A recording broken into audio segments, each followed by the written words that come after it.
নজরুল লিখেছিলেন, কে তোমায় বলে ডাকাত বন্ধু, কে তোমায় চোর বলে, চারিদিকে বাজে ডাকাতি ডঙ্কা, চোরেরই রাজ্য চলে।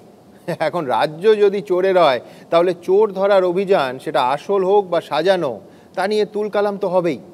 আজ দেখুন, এই ভোটমুখী ভারতেও দেশ জুড়ে সব থেকে বড় ইস্যু সেই চুরি। খোদ দিল্লির মুখ্যমন্ত্রী গ্রেফতার, তো রাজ্যের মন্ত্রীর ঘরেও এজেন্সি হানা। এর সঙ্গে আবার যুক্ত হয়েছে নির্বাচনী বন্ড। সেখানে কোন দলের পকেটে কত ঢুকেছে তা নিয়ে এ বলে আমায় দেখ, তো ও বলে আমায়। আবার আজ প্রধানমন্ত্রী বলেছেন, এ রাজ্যে ইডির অ্যাটাচ করা ৩,০০০ কোটি টাকা এ রাজ্যের নিয়োগ দুর্নীতিতে প্রতারিত মানুষের কাছে ফিরিয়ে দেয়া যায় কিনা তার আইনি পরামর্শ নেওয়া হচ্ছে। আমি নিশ্চিত আমাদের আজকের এই সভার আলোচনায় সমস্ত কিছুই আসবে। আজকে সভার বিষয়, এজেন্সি হানা দিল কেজরিওয়ালের গড়ে, বঙ্গেও ফের পড়ল নজর আর এক মন্ত্রী ঘরে। সত্যি সত্যি বিরোধী মানে দুর্নীতির মেলা, নাকি সবটাই ভোটের মুখে বিরোধী দমন খেলা? এখন এই তুই চোর না মুই চোর তরজায় আজকের প্রথম বক্তা যিনি, তার দলও কিন্তু প্রশ্নের ঊর্ধ্বে নয়।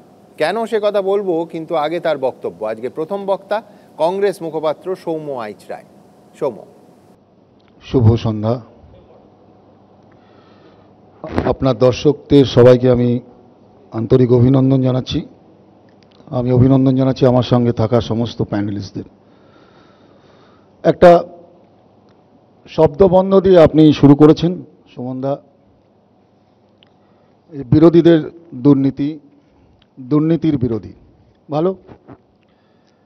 আমরা বিগত কয়েক বছর যাবৎ সারা ভারতবর্ষে দেখতে পাচ্ছি যে দুর্নীতির বিরুদ্ধে কিছু কিছু মানুষ গ্রেপ্তার হচ্ছেন দুর্নীতির জন্য, কেউ কেউ আবার বহাল তবিয়তে আছেন। যারা গ্রেপ্তার হচ্ছেন তাদের নামগুলো খুব স্পষ্ট এবং তাদের অবস্থানটাও খুব স্পষ্ট। তারা কেউ কেন্দ্রের সরকার পরিচালনা দলের অংশ নয়, এটা খুব পরিষ্কার। এবং দেখবেন লক্ষ্য করে, হেমন্ত সোরেনদের মতো নেতারাও দুর্নীতির দায়ে জেলে যায়, অথচ হেমন্ত বিশ্ব শর্মারা বহাল তবিয়তে দিনের আলোয় ঘুরে বেড়ায়। আবার দেখবেন কেজরিওয়াল সাহেব যতদিন পর্যন্ত ইন্ডিয়া জোটের শরিক ছিলেন না, ততদিন বহাল তবিয়তে ঘুরে বেড়ান। আবার যখন তিনি ইন্ডিয়া জোটের শরিক হন, তখন তাকে জেলে যেতে হয়। যার অভিযোগে জেলে যেতে হয়, তিনি বহাল তবিয়তে বেশ কিছু টাকা পয়সা দিয়ে বন্ডের টাকা পয়সা জমা দেয় বিজেপির ঘরে, তাতে তার কোনো অসুবিধে হয় না। সারা ভারতবর্ষে আমরা এই জিনিসটা লক্ষ্য করছি যে সিবিআই, ইডি ভীষণ তৎপরতার সঙ্গে দারুণ লড়াই করছেন, কিন্তু লড়াইটা খুব নির্বাচিত, সিলেক্টিভ, শুধুমাত্র বিরোধীদের দরজা দেখেই নক করে। কেউ কেউ হয়তো প্রশ্ন করেন যে আচ্ছা, এই রাজ্যে আপনাদের অবস্থানটা কি? আপনারা তো কোথাও বলেন না। গুণগতভাবে, তথ্যগতভাবে মৌলিক কিছু তফাৎ আছে পশ্চিমবঙ্গের দুর্নীতির সঙ্গে সরকারি দলের আপোষের এবং তার বিরুদ্ধে লড়াই। পশ্চিমবঙ্গে তদন্তটা হচ্ছে, আপনারা লক্ষ্য করে দেখবেন, আদালতের নির্দেশে এবং আদালতের তত্ত্বাবধানে। মৌলিক তফাৎটা যেখানে, সেখানে কিন্তু আমরা আবার একটা অন্য জিনিস দেখতে পাচ্ছি, যে কোনো অসুবিধা তো ছিল না। দুর্নীতির বিরুদ্ধে তদন্ত হলে কেউ জেলে যাবে আর কেউ বহাল তবিয়তে ঘুরে বেড়াবে। তো এই সিলেক্টিভ বা নির্বাচিত প্রতিবাদটা কেন?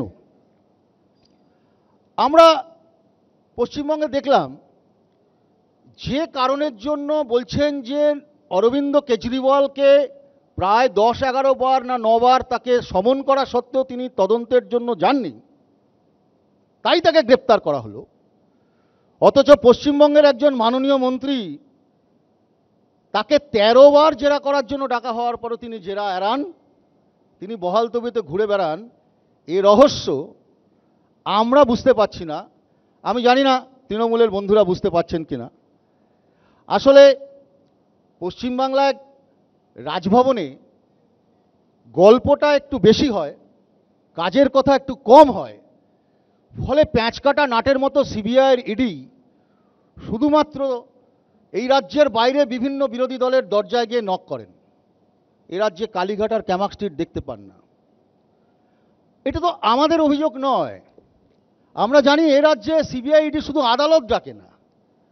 আপনার সাথে সুমনরা বেশ কিছুদিন, বেশ প্রায় সপ্তাহ দুয়েক আগে তৃণমূল করা প্রাক্তন বিধায়ক তাপসবাবু বলছেন ইডিকে নাকি খবর দেয় সুদীপ বাবুরা, মানে ইডি কন্ট্রোল করার জন্য এখন সুদীপ বাবুরা আজকে খবর টবর দেয় আর কি। তাহলে ইডি পরিচালনার দায় কি ধার মানে এখন কি তৃণমূল করে নাকি আমি জানি না, এটা আপনার দর্শকরা বলতে পারবেন। এখন পশ্চিমবঙ্গে এই প্যাঁচকাটা নাটের মতো ঘুরছে। 2014 সালে একটা সরকার এসছে, যারা বলছেন যে বিরাট নাকি আন্দোলন হচ্ছে, বিরাট লড়াই হচ্ছে একেবারে অপরাধীদের বিরুদ্ধে। 2014 গেল, 2019-এর একটা নির্বাচন গেল, 2016-র একটা নির্বাচন গেল, 2021-এর একটা নির্বাচন গেল, একটা পঞ্চায়েত গেল, একটা পুরসভা গেল। অথচ এ রাজ্যে কোনো নেতা মন্ত্রী সেভাবে 2-4 জন ছিটফুট ঘটনা এদিক ওদিক ঘুরতে থাকলেও মাথারা কিন্তু অধরা থেকে যায়। কালীঘাটের কাকু একটা কথা বলেছিলেন, ভদ্রলোক, নিপাট, সৎ মানুষ, অনেস্টলি বলেছেন। এটা বুঝি যে উনি চাকরি করতেন যেখানে, সৎভাবেই বলে ফেলেছেন যে আমার সাহেবকে তোমরা কেউ কোনোদিন ধরতে পারবে না। আসলে উনি এখন হাসছেন আর বলছেন আমার সাহেব তো দূরের কথা, তোমরা আমাকেও ধরতে পারবে না। 1 বছর লেগে গেল এক ভদ্রলোকের গলার স্বর পেতে, আর এখন ইডির গলার স্বর পাওয়া যায় না। বিজেপির নেতারা কি বলবেন আমি জানি না, তাই তো বলছি নির্বাচিত প্রতিবাদ এ রাজ্যে যখন ঢোকে তখন সেটা চুপ করে যায়। আচ্ছা বলুন, মাননীয় কুণালবাবু আমাদের অত্যন্ত শ্রদ্ধেয় দাদা, রাজনীতিতে দীর্ঘদিন আছেন, উনি একসময় অভিযোগ করে বলছেন যে সারদা নারদার মূল বেনিফিশিয়ারি কারা। একবারও বলতে পারবেন? একবারও জিজ্ঞাসা করেছে সিবিআই ইডি কালীঘাটের দরজায় বা ক্যামাক স্ট্রিটের দরজায়? যারা বলছিলেন কিছুদিন নতুন নতুন তথ্য, যারা মুঙ্গেরিলালের হাসিন স্বপ্নের মতো প্রতিদিন স্বপ্ন দেখান বাংলার মানুষকে, এ রাজ্যে তদন্ত হবে, এ রাজ্যে মানুষ জেলে যাবে, দুর্নীতিগ্রস্তদের জেলে যাওয়া হবে, বেকার ছেলেরা তাদের কাজ ফিরে পাবে, অন্যায়ের বিরুদ্ধে লড়াই হবে, কোথায় বলুন? একটা চার্জশিটের নাম বলুন। গত কয়েক বছরে পশ্চিমবাংলায় একটা চার্জশিট বলুন এই সব নেতাদের বিরুদ্ধে দেওয়া গেছে? উত্তর না। বান্ধবীদের অ্যাকাউন্ট পাওয়া যায়, দুবাইয়ের অ্যাকাউন্ট পাওয়া যায়, বিনয় মিশ্ররা খুব বহাল তবিয়াতে ঘুরে বেড়ায়, অথচ পশ্চিমবঙ্গের নেতাদের ওই গল্পের কথা বেশি হয়, কাজের কথা কম হয়। 2020 সালেও যখন আমরা দেখেছি যে রাজভবনে একটা মিটিংয়ের পরে সিবিআই ইডি, সে সময় চিটফান্ডের মালিকরাও বহাল তবিয়াতে ঘুরে বেড়ায়, একটাও তাদের সম্পত্তি অ্যাটাচ করা হয় না। ঠিক সেই ঘটনা বারবার ঘটে চলেছে, পশ্চিমবঙ্গের মানুষকে ধোঁকা দেওয়া হচ্ছে। এই লুটের বকরার ভাগ হচ্ছে, শুধু লুট, কেউ ডাকাতি করছে, কেউ চুরি করছে, কিন্তু সব যৌথ ব্যবসা। এই যৌথ ব্যবসার মালিকানা শুধু ভাগ হয়ে যাচ্ছে, আপনি ধরতেই পারবেন না। এই অদ্ভুত ম্যাজিক। কালকে কেউ তৃণমূলে থাকলে পরশুদিন সে বিজেপি হয়ে যায়, পরশুদিন সে বিজেপিতে থাকলে তারপরের দিন সে তৃণমূলে চলে আসে। ফলে চোর অধরা থেকে যায়, দুর্নীতিগ্রস্ত অধরা থেকে যায়, আর CBI ED beating around the bush, কিছু ঘুরতে ঘুরতে ঘুরতে ঘুরতে ঘুরতে ঘুরতে মানুষকে দেখায় কত কাজ করছি দেখো। আসলে মানুষের এই যে লুট, এই যে চুরি, এই যে দুর্নীতি পশ্চিমবাংলার, এই দুর্নীতি শুধু আমরা বলছি না, মহামান্য বিচারপতিরা প্রতিদিন থাপ্পড় মেরে বলছেন ইডি আর সিবিআইকে যে আপনারা পান না খুঁজে, কোথায় দোতলা না তিনতলায় ফ্ল্যাট আছে, কার কটা বাইক আছে খুঁজে পাচ্ছেন না, আর কার কোথায় সাংসদের বাড়ির অ্যাড্রেস পাচ্ছেন না, সাংসদের ফোন নাম্বার পাচ্ছেন না। তাহলে কিসের তদন্ত করছেন? বলছে তদন্ত খেলছি। এটাই তো খেলা, এটাই তো খেলা হবে, এটাই তো খেলা চলবে। তাই তো পশ্চিমবাংলায় আপনারা দেখবেন, আমরা বলি যে BJP is the master band of entire corruption orchestra in Bengal. তারা ধামাচাপা দিচ্ছে। যদি ধামাচাপা না দিত এই যদি অ্যাডজাস্টমেন্ট না থাকতো, পশ্চিমবঙ্গে একটার পর একটা তদন্ত, শুধুমাত্র দিনের আলো দেখতে পাচ্ছে না তার একটা। আমাদের দুর্নীতির বিরুদ্ধে তদন্ত হোক। আমরা বলছি যে যে কোনো নেতা আপনারা যদি সারা ভারতবর্ষে যাদেরকে পেরেছেন ধরে নিয়ে যান, কোনো অসুবিধা নেই, দুর্নীতির বিরুদ্ধে কোমরে দড়ি বেঁধে নিয়ে যান। কিন্তু রাজ্যের 11 কোটি মানুষ তাকিয়ে আছে যে আর কতদিন খেলবেন, আর কতদিন এই দুর্নীতি খেলাটা চলবে। তাই তৃণমূলের দুর্নীতির দুর্গন্ধের ওপর বিজেপির আতর ছড়ানোটা বন্ধ করুন। বাংলার মানুষ আপনাদের এই দুর্নীতির খেলা আর তদন্তের খেলা ধরে ফেলেছে। এর নির্বাচনে তার জবাব আপনারা হাতে নাতে পাবেন। নমস্কার। আর শেষ করব একটা কথা বলে, যে যদিও এটা 2-3 মাস আগের একটা জার্নাল, দুটো লাইন আমি তার থেকে আপনাদের পড়ে শোনাচ্ছি। পশ্চিমবঙ্গের সারা ভারতবর্ষের একটা বড় দল বিজেপি, ভারতীয় জনতা পার্টি, তাদের একটা মূল যে সংগঠন রাষ্ট্রীয় স্বয়ংসেবক সংঘ, তার একটা পত্রিকা চলে স্বস্তিকা বলে। তাতে 25শে সেপ্টেম্বর একটা প্রবন্ধ বেরোয়, আমি মাননীয় লেখকের নাম বলছি না। তাই অবোধের গোবোধে আনন্দ বলে একটা হেডলাইন বেরিয়েছে। সেই হেডলাইনের 4টে লাইন আমি আপনাদের সামনে কোট করছি। বলছেন, অভিষেক আটক, ইন্দ্রিয় সুখ না রাজনৈতিক প্রয়োজন। দুর্নীতিতে গরু, কয়লা, বালি যাই থাকুক, বলছেন অভিষেক বাবুর গ্রেপ্তারি ছাড়া মমতাকে ধাক্কা দেওয়া অসম্ভব, দুটোই রাজনৈতিকভাবে প্রয়োজন। তাতে অনেক সমস্যা মিটবে, মানুষ হাঁপ ছেড়ে বাঁচবেন। তবে আমার মনে হয় আটক বা গ্রেপ্তারির উপরে বেশি গুরুত্ব না দেওয়াটাই রাজনৈতিকভাবে অনেক বেশি সমীচীন। এটা কোনো কংগ্রেস বা বামপন্থী বা অন্য কোনো দলের লেখা নয়। এটা সেপ্টেম্বর মাসের 2023-এ রাষ্ট্রীয় স্বয়ংসেবক সংঘের একটি পত্রিকা স্বস্তিকার 4টে লাইন আপনাদের পড়ে শোনালাম। ফলে আলোচনাটা ওই কথা বেশি হয়, গল্প বেশি হয়, কাজের কথা কম হয়, এর মধ্যে অন্তর্নিহিত আছে। আপনারা খুব শিগগিরই তা বুঝতে পারবেন। বাংলার মানুষকে আর বেশি দিন এভাবে ধোঁকা দেওয়া যাবে না। নমস্কার। ধন্যবাদ সৌম্য। দেখুন, সৌম্য অন্তত 3বার বলল যে ক্যামাক স্ট্রিটে কেন এজেন্সি যায় না। এখন কথা হচ্ছে, ক্যামাক স্ট্রিটে এজেন্সি যেতে হয় না, যদি এজেন্সির নোটিশও পৌঁছয় তাহলে সৌম্যরই নেতা কেসি বেণুগোপাল তিনি বলেন যে এটা রাজনৈতিক প্রতিহিংসা। সিলেক্টিভ শব্দটা বারবার সৌম্য ব্যবহার করছে। কিন্তু কথা হচ্ছে যে কেজরিওয়াল যতদিন ইন্ডিয়া জোটে ছিলেন না ততদিন তিনি ছিলেন দুর্নীতিগ্রস্ত, আর ইন্ডিয়া জোটে যোগ দেওয়ার পর এখন তিনি 100% সৎ। দেখুন, সৌম্যর কথা শুনতে শুনতে মনে হচ্ছিল যে আমাদের সাধারণ মানুষের রয়েছে যত জ্বালা। রাজনীতি এমনই বিষম বস্তু যে আজ যে বন্ধু কাল সে শত্রু। আজ অরবিন্দ কেজরিওয়াল গ্রেফতার হওয়ার খবর বাইরে আসা মাত্র যে কংগ্রেস নেতারা একেবারে সোজা কেজরিওয়ালের বাড়ি পৌঁছে যান, তারা পরস্পরের বিরুদ্ধে ঠিক কি বলেছেন সবটা ভাবলে কিন্তু গুলিয়ে যাওয়াই স্বাভাবিক। ধরুন 2014 সালের 31শে জানুয়ারি একেবারে মঞ্চের ওপর থেকে কেজরিওয়াল বলছেন যে তিনি দেশের বেঈমানদের, সব থেকে দুর্নীতিগ্রস্ত নেতাদের একটা তালিকা তৈরি করেছেন। আর সেই তালিকায় অরবিন্দ কেজরিওয়াল কার কার নাম রাখছেন? পি চিদম্বরম, সলমান খুরশিদ, কপিল সিব্বাল, কমলনাথ, শরদ পাওয়ার, এ রাজা এবং রাহুল গান্ধী। তারপরেও কেজরিওয়াল বলেছেন যে আমার অফিসে সিবিআই অভিযান চালিয়ে 4টে মাফলার খুঁজে বার করতে পারে, কিন্তু নরেন্দ্র মোদী সোনিয়া গান্ধীকে এত ভয় পান যে সোনিয়া গান্ধীর ওখানে তদন্ত চালাতে পারেন না।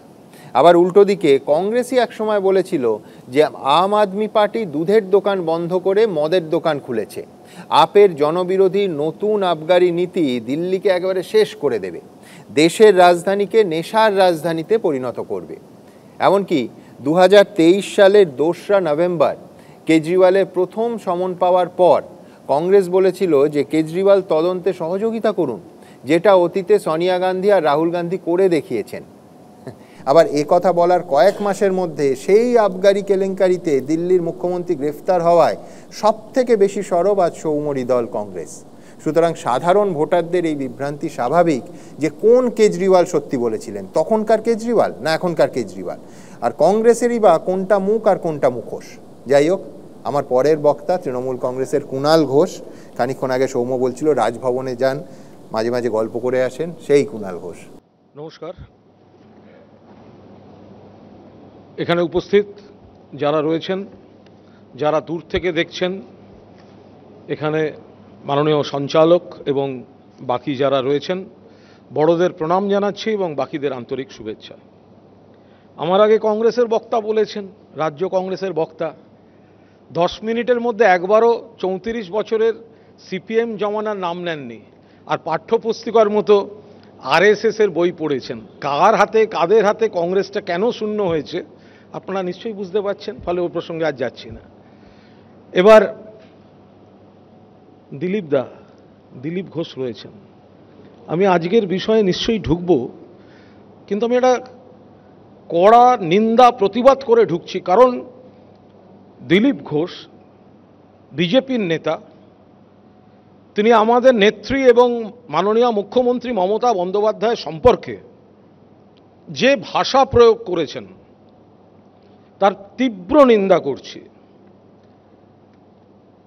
দিলীপবাবু নিশ্চয়ই বলতে পারেন তৃণমূল নেত্রীর বিরোধিতা করবেন, কিন্তু আপনি সেটা করতে গিয়ে তিনি তার বাবা টানছেন, পিতৃপরিচয় টানছেন। এটা কোনো অবস্থায় কোনো মতে সমর্থন করা যায় না। আপনার দল কি একটা লোক দেখানো নোটিশ দিল, আপনি অতীতেও মা দুর্গার পিতৃপরিচয় জানতে চেয়েছেন।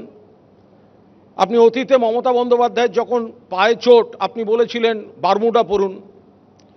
ফলে আপনি ধারাবাহিকভাবে মহিলাদের সম্পর্কে এত আপত্তিকর কথাগুলি বলেছেন এবং মাননীয় মুখ্যমন্ত্রীকে যা বলেছেন, আপনার একটা স্টেটমেন্ট আজ দেখেছি খানিকটা ক্ষমা চাওয়া, কিন্তু তার সঙ্গে যেন আপনি আবার জাস্টিফাই করেছেন।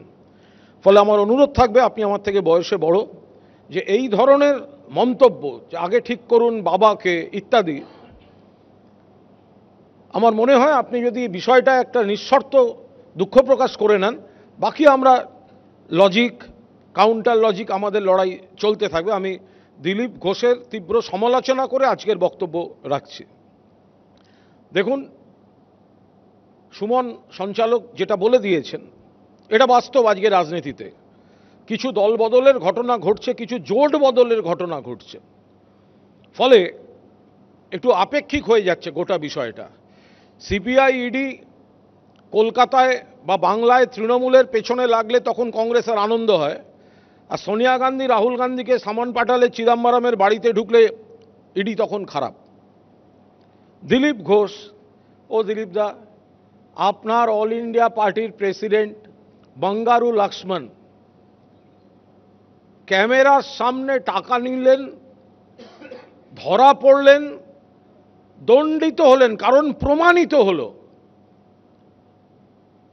আপনি দুর্নীতির বিরুদ্ধে বলবেন, আপনার পার্টি দাঁড়িয়ে দাঁড়িয়ে বলছে হেমন্ত বিশ্ব শর্মা চোর, নারায়ণ রানে চোর, শুভেন্দু অধিকারী চোর।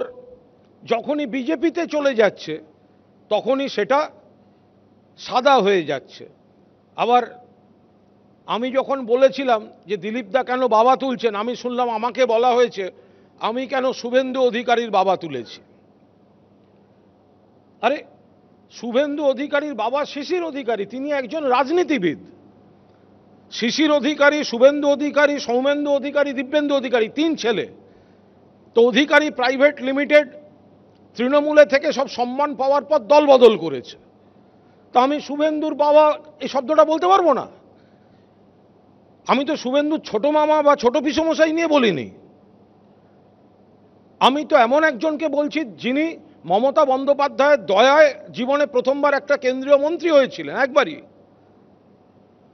এখন শুভেন্দু যদি বলে না শিশিরবাবু আমার বাবা নন, সেক্ষেত্রে আমি আমার মন্তব্য প্রত্যাহার করে নেব। দুর্নীতি নিয়ে বলছেন, জাতীয় স্তরের দুর্নীতিগুলো সমস্ত বিজেপি তার সঙ্গে পরিচিত। দেশের ব্যাংক লুটেরারা কিভাবে বাইরে রয়েছে, কিভাবে 2014 থেকে শুনছি যে টাকাগুলো ফেরত আসবে ইত্যাদি ইত্যাদি, এসব চলছে। সেইটা করতে গিয়ে রাজ্যে একটু কথা চলে আসছে।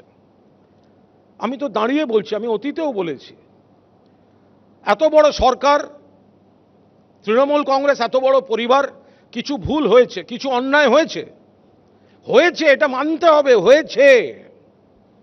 কয়েকজন ভুল করেছেন, অন্যায় করেছেন, কিন্তু তার মানে তাদের বাকি ভালো কাজগুলোকে ঢেকে দেওয়াটা এটা ঠিক হচ্ছে না। আর কারা সমালোচনা করবে? ভারতীয় জনতা পার্টি কর্ণাটক থেকে শুরু করে আসাম থেকে শুরু করে বিভিন্ন জায়গায় যত রকম সম্ভব দুর্নীতির অভিযোগ ভারতীয় জনতা পার্টির বিরুদ্ধে উঠে চলেছে। সর্বশেষ এই বন্ড, তাতে দেখা যাচ্ছে ওদের হাতে সিবিআই, ইডি, ওরা পাঠাচ্ছে, প্রথমে ধমক ধমক, তারপর সেই কোম্পানি বন্ড কিনছে, তাদের সরকারি বরাত দেওয়া হচ্ছে। অন্য যে দলগুলো বন্ড কিনেছে, ইনক্লুডিং আমার দল, আমাদের হাতে তো, বা কংগ্রেসের হাতে বা অন্য কারুর হাতে সিবিআই, ইডি নেই। তো এই বিজেপি যদি তৃণমূলকে সমালোচনা করে, এটা গ্রহণ করা যায় না। এখানে দীপশিতা আছেন, সিপিএমের তরুণ প্রজন্মের, ওদের তরুণ প্রজন্মের, আমি যেমন সিনিয়রদের কয়েকজনকে শ্রদ্ধা করি, তরুণ প্রজন্মের কয়েকজনকে সামনাসামনি হয়তো কারুর সঙ্গে আলাপ আছে, কারুর সঙ্গে আলাপ নেই, নজর রাখার চেষ্টা করি। আমি দীপশিতাকে কোনো ব্যক্তিগত আক্রমণের কোনো প্রশ্নই ওঠে না, একজন কৃতি ছাত্রী। কিন্তু প্রশ্নটা হচ্ছে এই যে সিপিএম গত 12 বছর ক্ষমতায় নেই, ফলে মেদ যুক্ত হওয়ার বা ক্ষমতায় থাকলে যে চ্যালেঞ্জগুলো মোকাবিলা করতে হয় সেই অবকাশটা তাদের হয়নি। কিন্তু তারা 34 বছরে যা যা করেছে তার রেজাল্টেই তো শূন্য। আপনি ভাবুন, একটা সময় প্রাথমিক শিক্ষা থেকে ইংরেজি তুলে দিয়েছে, কম্পিউটার ঢুকতে দেব না বলে 8-এর দশকে গড়িয়াহাটের মোড়ে হংকং ব্যাংক ভাঙচুর করে বন্ধ করে রেখে দিয়েছিল। অন্য রাজ্যগুলো এগিয়ে গিয়েছে। যদি দুর্নীতি বলেন, বুদ্ধদেব ভট্টাচার্যকে বলতে হয়েছিল ইস্তফা দেওয়ার সময়, চোরেদের মন্ত্রিসভায় থাকি না। বেঙ্গল ল্যাম্প কেলেঙ্কারি, মুখ্যমন্ত্রী তার ছেলেকে সুবিধা পাইয়ে দেওয়ার জন্য কে তুলেছিলেন? ইস্যু তুলেছিলেন আরএসপির পূর্তমন্ত্রী যতীন চক্রবর্তী, তার রাজনৈতিক কেরিয়ার শেষ করে দেওয়া হয়েছে। আলিপুর ট্রেজারি কেলেঙ্কারি, ট্রাম্প কেলেঙ্কারি, লোহাচুর কেলেঙ্কারি, খাদ্য কেলেঙ্কারি, এমনকি হোল টাইমার কমরেডদের বাড়ি বাড়ি পিছু প্রত্যেক বাড়িতে একটি করে চাকরি। ফলে তফাৎটা তো একটু বুঝতে হবে। সেই জমানায় 3-4টে কাগজ ছিল, টিভিটাও ভালোভাবে আসেনি। টিভি যখন এলো কিছু চ্যানেল, আর আজকে আপনার আমার হাতে মোবাইল, সোশ্যাল মিডিয়া। আমি তো সুমনকে বলি যে তোমাদের যদি গড়িয়াহাটের বিজন সেতুর পাশে যখন তোমার অফিস ছিল, সেই জমানায় যদি বিজন সেতুর উপর দাঁড়িয়ে 17 জন আনন্দমার্গী সন্ন্যাসীকে জীবন্ত পুড়িয়ে মারত সিপিএম, তোমরা তো লাইভ টেলিকাস্ট করতে পারতে, তখন 100% লাইভ টেলিকাস্ট করতে পারতে। ফলে আজকে তখনও এই চাকরি, দলদাসপনা, সন্তোষ ভট্টাচার্যের একটি বই, শ্রীমান অরূপ ও আরো ডিটেল বলতে পারবে, রেড হ্যামার পড়ে নেবেন ক্যালকাটা ইউনিভার্সিটির উপর। এই নেতা নেত্রীদের ছেলেমেয়েরা যখন পরীক্ষা দিত, তাদের ঘর ফাঁকা করে দেওয়া হতো, গার্ড দেওয়া চলবে না, ভয়ঙ্কর সব ইতিহাস। আমি কিন্তু জাস্টিফাই করছি না, আমাদের তরফ থেকে যা ভুল, সেই ভুল আমরা সংশোধন করতে চাই। আমাদের এখানে পার্থ চট্টোপাধ্যায় যত বড় নেতা হন, যারাই হন, ব্যবস্থা হয়েছে, দলও ব্যবস্থা নিয়েছে। কিন্তু সিপিএম জমানায় সাঁইবাড়িতে যারা অভিযুক্ত, যারা পোর্টে ডিসি পোর্টকে খুনে অভিযুক্ত, যারা তিলজলার ওসি তিলজলাকে খুনে অভিযুক্ত, যারা আনন্দমার্গীতে খুনে অভিযুক্ত, সেই নেতারা নাম বদলে বামফ্রন্ট জমানায় মন্ত্রী ছিলেন। এগুলোকে তো ভুললে চলবে না। ফলে তৃণমূলের জমানায় কিছু অন্যায় হয়েছে, কিছু ভুল হয়েছে, ঠিক, কিন্তু তারপরেও বাড়ি বাড়ি মানুষ পিছু উন্নয়নটা গেছে, হয়েছে, যে কারণে আরো বেশি করে মানুষ ভোট দিচ্ছেন। ও দিলীপ দা, আপনার বাড়ির লোক তো স্বাস্থ্যসাথী নিয়েছেন শুনলাম, তার মানে তো ভালো। তো এইটাই বলুন, দিলীপ দা বলছেন কারুর বাপের টাকা নয়, স্বাস্থ্যসাথী নিয়ে ঠিক করেছেন। আমি এগ্রি করছি যে এটা সরকারের টাকায় মমতা বন্দ্যোপাধ্যায় করেছেন এবং দিলীপ ঘোষের পরিবার সেটা গ্রহণ করে বলছেন কারুর বাপের টাকা নাকি। স্যালুট। আবার মোদি কেন আনছেন? স্বাস্থ্যসাথীটা তো মমতা বন্দ্যোপাধ্যায়, স্বাস্থ্যসাথী তো মমতা বন্দ্যোপাধ্যায়। স্বাস্থ্যসাথী, কন্যাশ্রী, সবুজ সাথী 50টা 60টা 70টা, এগুলো তো মমতা বন্দ্যোপাধ্যায় করেছেন, সবাই জানেন। ফলে আমাদের ঘটনা হচ্ছে, আমরা বলছি আমাদের কিছু ভুল হয়েছে, অন্যায় হয়েছে। একটু আগে কংগ্রেসের বক্তা বললেন বিচারপতিরা বলছেন। বিচারপতিরা কোন বিচারপতি? যে বিচারপতি চেয়ারে বসে কখনো বলেন রাহুল গান্ধীর সম্পত্তি দেখতে চাই, কখনো বলেন অমুককে ধরিয়ে দিলে ভালো হতো, তারপর ইস্তফা দিয়ে এসে বিজেপির প্রার্থী হয়ে যান, সেই বিচারপতিদের উপর কংগ্রেসের প্রার্থীর বক্তার ভরসা। বুঝুন দলটাকে এরা কোথায় নিয়ে যাচ্ছে। আমরা একটা লড়াই করছি, মানুষ দেখছেন ভুল হচ্ছে না, এই সমাজে ভুল হচ্ছে না, আমরা কেউ বলছি না। আমি নিজে, আমার বিরুদ্ধে অভিযোগ ছিল, অভিযোগ আছে, আমি মনে করি চক্রান্ত, কিন্তু আমি আইনে লড়ছি। 2013 সালে 23শে নভেম্বর আমি অ্যারেস্ট হয়েছিলাম, আর 23 সালে এসে আদালত বলছেন যে মামলায় আমায় অ্যারেস্ট করা হয়েছিল সেই মামলাটা ভিত্তিহীন, আমার ক্ষেত্রে প্রযোজ্য নয়, আমি নির্দোষ। আনুষঙ্গিক কিছু মামলা আছে, সেগুলো আমি মাথা উঁচু করে লড়ছি। ফলে রাজনীতিতে অনেক ক্ষেত্রে, সেটা নিজেদের মধ্যে হোক অথবা নিজেদের বাইরে হোক, দুর্নীতিকে গায়ে লাগিয়ে দিয়ে শত্রু দমন বা প্রতিপক্ষকে দমন করার জন্যও তো ব্যবহার হয়, যেটা এখন কেন্দ্রীয় সরকারের সিবিআই, ইডি এবং এনআইএ। সর্বশেষ আজ যে খবর এসছে, পূর্ব মেদিনীপুর বিজেপি জানে 2টো আসন হারতে চলেছে, আমাদের নেতাদের বাড়িতে বাড়িতে এনআইএ নোটিশ পাঠাচ্ছে, ডেকে পাঠাচ্ছে। এটা কি চলছে? ফলে কে দুর্নীতিগ্রস্ত, কে দুর্নীতিগ্রস্ত নন, কে স্বচ্ছ, কে অস্বচ্ছ, আদালতে চূড়ান্ত বিচার হবে, মানুষকে বিচার করতে দিন। আমরা তার আগে একটা মহল তৈরি করে দিচ্ছি, আমরা তার আগে একটা মহল তৈরি করে দিচ্ছি এবং দাঁড় করিয়ে দিচ্ছি এই লোকটি বা এই দলটি খারাপ। ফলে আমার নিশ্চিত এখানে বক্তব্য, তৃণমূল কংগ্রেস যে কটা দল দেখা যাচ্ছে চারপাশে আছে, তাদের মধ্যে মানুষের জন্য সবচেয়ে ভালো কাজ করছে তৃণমূল কংগ্রেস। কিন্তু হাতের 5টা আঙুল সমান হয় না। তৃণমূল কংগ্রেস নিষ্কলঙ্ক নয়, তৃণমূলে চাঁদেরও কলঙ্ক থাকে, তৃণমূলেরও কলঙ্ক থাকে। তা বলে কি চাঁদের জ্যোৎস্না আপনি ফেলে দেবেন? अरे रोशनी चांद से होता है, सितारों से नहीं। मोहब्बत तृणमूल से होता है, दूसरे किसी पार्टी से नहीं। तो সুতরাং আমার বক্তব্য, সমাজকে দুর্নীতি মুক্ত করার লড়াইতে সবাই মিলে থাকা হোক। শুধু রাজনীতি নিয়ে তৃণমূল খারাপ, তৃণমূল খারাপ, তৃণমূল খারাপ, তৃণমূল খারাপ, সেটা বোধহয় মানতে পারলাম না। আর দিলীপদা একটু যদি ওই মন্তব্যটার জন্য একটু যদি দুঃখ প্রকাশ করেন, আমার মনে হয় সবাই সেটা খুব আনন্দের সঙ্গে গ্রহণ করবেন। নমস্কার। ধন্যবাদ কুণালদা। দেখুন, একটু হাসির রেস দিয়ে যখন শেষ হলো, আমি একটু হাসির রেস দিয়েই শুরুটা করি। সেটা হচ্ছে যে তৃণমূল নিষ্কলঙ্ক নয়, চাঁদেরও কলঙ্ক থাকে, তৃণমূলেরও কলঙ্ক আছে, কুণাল ঘোষ বলছেন। এরপর আমার শুধু মান্নাদের একটা গান মনে পড়ছে, ও চাঁদ সামলে রেখো জোছনাকে।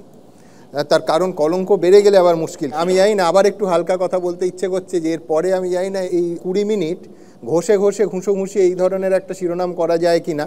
তার কারণ কুণাল ঘোষ শুরু করলেন তীব্র নিন্দা করে দিলীপ ঘোষের বক্তব্যে। দিলীপদা কি উত্তর দেবেন সেদিকে আমাদের নজর থাকবে, কিন্তু সার্বিকভাবে আবার বলছি উইথ এ সিরিয়াস নোট, নিন্দাটা সার্বিক হোক। একটা ভুল কোনোদিন আরেকটা ভুলকে জাস্টিফাই করে না। আমাদের দেশের পদাধিকার বলে তিনি রাষ্ট্রপতি হতে পারেন, সাধারণ মানুষ হতে পারেন, পুরুষ হতে পারেন, মহিলা হতে পারেন, কিন্তু গায়ের রং নিয়ে, সম্মান নিয়ে কথা বলার আগে প্রত্যেকের ভেবে রাখা উচিত এবং বাবাদের রাজনৈতিক তরজা থেকে দূরে রাখা উচিত। এটা কিন্তু সার্বিকভাবে বললাম। কিন্তু প্রশ্ন আরও থাকে, যেমন ধরুন পার্থ চট্টোপাধ্যায়ের কথা কুণালদা তুললেন।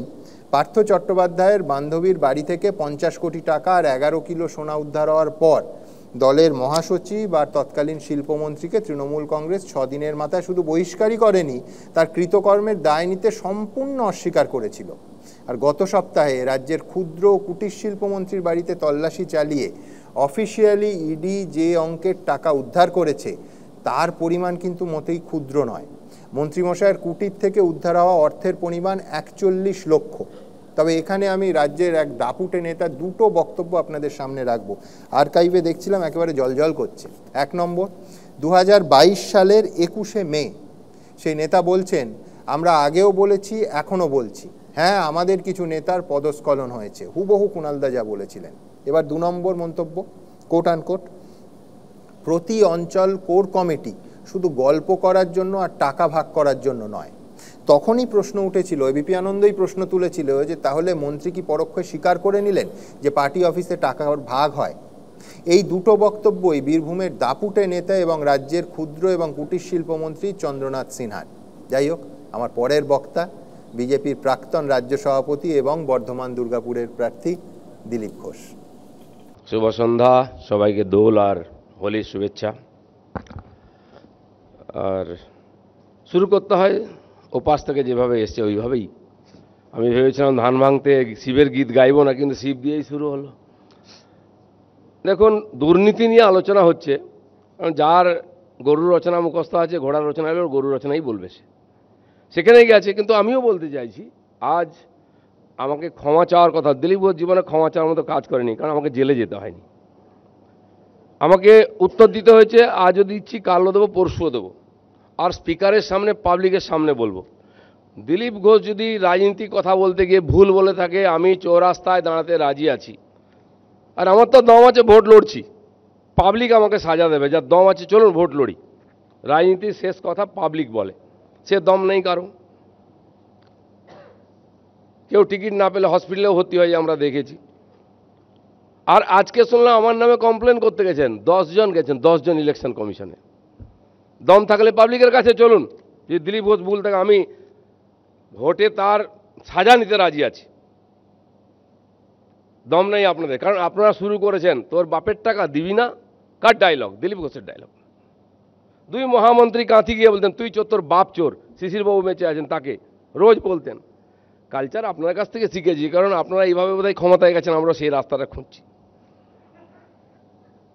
তো আজ যে রাজনীতির পরিদৃশ্য, যারা আমার কাছ থেকে, আমি কি ক্ষমা ভিক্ষা চাইব, আমার কাছ থেকে ক্ষমা ভিক্ষা চাইছেন, দয়া করে ক্ষমা চেয়ে নিন। কেন ভাই, কি দায়ে পড়েছি? চোরকে চোর বলবো? যারা নিজের মা বাপ নিয়ে রাজনীতি করতে যায় তার বাপ তুলবো? আমি তো এখানে ইলেকশন কমিশনের সামনে বলছি, আমার পার্টির সামনে বলছি, দম থাকলে দিলীপ ঘোষের বিষয়ে ব্যবস্থা নাও। আর এইভাবে রাজনীতি করেছে দিলীপ ঘোষ, যতদিন থাকবে এইভাবে রাজনীতি করবে। আর বাংলার লোক সফল করেছে, তাই 2-0-তে আমি জিতে আছি, 3-0 করব, আর সেটা রেকর্ড করব। যে জামাইকে বাইরের থেকে নিয়েছেন, জামাইয়ের মুখে ঝামা ঘষে দিয়ে পাঠাবো, আপনাদেরও তারও। এটা দিলীপ ঘোষ বলতে পারে, করে দেখাবো। অলরেডি উনি স্বাদ পেয়ে গেছেন। সেই জন্য যারা রাজনীতিকে কলুষিত করেছেন দুর্নীতি দিয়ে, দুর্ব্যবহার দিয়ে, হিংসা দিয়ে, তার বিরুদ্ধে দিলীপ ঘোষ বুক টান করে দাঁড়াবে। যে ভাষা বুঝতে পারবে সে ভাষা বলবে। দম থাকলে আটকান আমাকে। আর লড়াই করতে হলে রাজনীতিক লড়াই করুন, পিছিয়ে যাবেন না, কাপুরুষের মতো পালিয়ে যাবেন না। শুরু হয়েছে দুর্নীতি নিয়ে কথা আজকে। আমার কংগ্রেসের বন্ধু বললেন প্রতিহিংসা, এটা ওটা, আমি ওই দিকে যাব না। আজ এ পার্টিতে আছে, কাল ওই পার্টিতে আছে, কাকে নিয়ে বলবো আমি? দিলীপ ঘোষ একটা পার্টিতে যতদিন আছে এটা বুক ফুলিয়ে বলবে। আইপিএল ম্যাচ চলছে ওদিকে, এদিকেও আইপিএল চলছে, ইলেকশন আগে, কে কোন টিমে যাবে ঠিক নেই। কিন্তু আমি বলতে চাইছি, এ রাজা বা কানিমোঝি যারা আপনাদের খুব এখন দোস্তি, ইন্ডিয়া জোটের প্রমুখ, তাদেরকে কে জেলে পাঠিয়েছিল? BJP, CBI? কার সময় হয়েছে? কুণাল ঘোষ আর মদন মিত্র জেলে গেছিলেন, কি দিলীপ ঘোষ পাঠিয়েছিল? আমার তো এখন জেলের অভিজ্ঞতা হয়নি, জানি না হবে কিনা। তো কুণাল ঘোষও বেরিয়ে এসে বলেছিলেন যে চক্রান্ত হয়েছে। আচ্ছা, সিবিআই পাঠালেও চক্রান্ত, এখানকার পুলিশ সিআইডি পাঠালেও চক্রান্ত। আর সেই সময় আপনি মমতা ব্যানার্জি সম্বন্ধে যে কথাগুলো বলেছেন এখন ভিডিওতে ঘুরছে, শুনে নিন। আমার তো শুনতে লজ্জা করে, এত নিচে আমি এখন নামতে পারিনি। যাদের পায়ের জল, ধোয়া জল খেয়ে নিজের পেট চলে, তাদের নৈতিকতার কথা সাজে না কমপক্ষে পাবলিকের সামনে। দোকান কাটা না হলে কেউ বলতে পারে না। সেই জন্য আপনাদের নেত্রীর বক্তব্য, প্রাইম মিনিস্টার, হোম মিনিস্টারকেও তো ছেড়ে দিন, প্রেসিডেন্টকেও ছাড়েননি, তার রং নিয়ে, তার জাত নিয়ে, তার চেহারা মোহরা নিয়ে আপনারা যে বক্তব্য রেখেছেন। দিলীপ ঘোষ তো এখনো বলেনি, আমি বলতে পারি, কাউ কোনো ব্যাটাকে পরোয়া করি না আমি। যে যেমন তার সঙ্গে সেই ব্যবহার করে, আমাকে বলতে পারে লোকে। আমি ছোট লোকেদের সঙ্গে নেমেছি খেলতে, যারা ফাউল করে ম্যাচ জিততে চায়। আমি তো ভদ্রলোক হই, তার মধ্যে ডজন গোল খেতে হবে। আপনি একটা ঠ্যাং ভেঙে, আমি দুটো ভেঙে দিতে পারি, সে দম আছে আমার। কোনো ব্যাটা আঙুল তুলতে পারবে না। আজ যে রাজনীতির দোষগুলো আছে সেটা দিলীপ ঘোষকে বলতে পারবে না কেউ। সেই জন্য আপনাদের নির্বাচন কমিশনেই কান্নাকাটি করতে হবে গিয়ে, দিদি দাদা দেখুন এটা লোকটা আমাদের কথা শুনছে না, যা তা বলছে, বলবে যতদিন থাকবে ততদিন বলবে, কারণ আপনারা সেই শোনার যোগ্য আছেন। আজ যখন দুর্নীতিকে কলুষিত করেছে রাজনীতিকে কলুষিত করেছে, তখন আমাদের লড়াই আছে। আমরা সেই মিশন নিয়ে লড়াই করছি, দুর্নীতিমুক্ত রাজনীতি। 250 লোক আমার প্রাণ দিয়েছে, আমার কর্মীরা। আমি 100-150 লোকের মৃতদেহের উপরে মালা দিয়েছি। আমার বুকে সে জ্বালা আছে, চোখে সে আগুন আছে, এক চোখে জল এক চোখে আগুন নিয়ে আমি রাজনীতি করছি। হতে পারে কারো রাজনীতির অসুবিধা হতে পারে, দিলীপ ঘোষের কোনো অসুবিধা নেই। মিশন নিয়ে এসছে, খালি হাতে এসছে, খালি হাতে যাবে, কিন্তু অনেক খালি করে দিয়ে যাবে। আমার কোনো কষ্ট নেই, দুঃখ নেই পরিষ্কার বলতে, আমাকে পেছনে তাকাতে হয়নি। সেই জন্য যারা ইডি সিবিআই ধাক্কায় বাড়ি ছেড়ে ঘুরে বেড়াচ্ছেন, হ্যাঁ সেই জন্য ইডি বা সিবিআই দোষ এটা যে নেতাদের বাড়িতে ঢুকে কোটি কোটি টাকা বার করে নিয়ে আসছে, অবৈধ সম্পত্তির দলিল নিয়ে আসছে, ফ্ল্যাটের কাগজ নিয়ে আসছে। এই যে পশ্চিমবাংলার লোক আজকে সবচেয়ে বেশি দুঃখী আর হতাশ, যার জন্য স্বাস্থ্য বিভাগে দুর্নীতি, শিক্ষা বিভাগে দুর্নীতি, খাদ্য বিভাগের দুর্নীতি। খালি দুর্নীতি নয়, মন্ত্রীরা সব জেলে আছেন, আমি তো বানিয়ে বলছি না। আর কোর্ট এটা দেখাশোনা করছে, তাদের আদেশে হচ্ছে, এতে আমাদের কোনো রোল নেই। আমাদের রোল হলে তো বাকিরাও ভেতরে থাকতো, আর সেই রোলটা নিতেই হবে একদিন আমাদেরকে। সময় আসছে, মানুষ যদি সুযোগ দেয়। আজ সমস্ত দপ্তর, সমস্ত বিভাগের দুর্নীতি চূড়ান্ত। চাকরি দিচ্ছেন সেখানেও দুর্নীতি।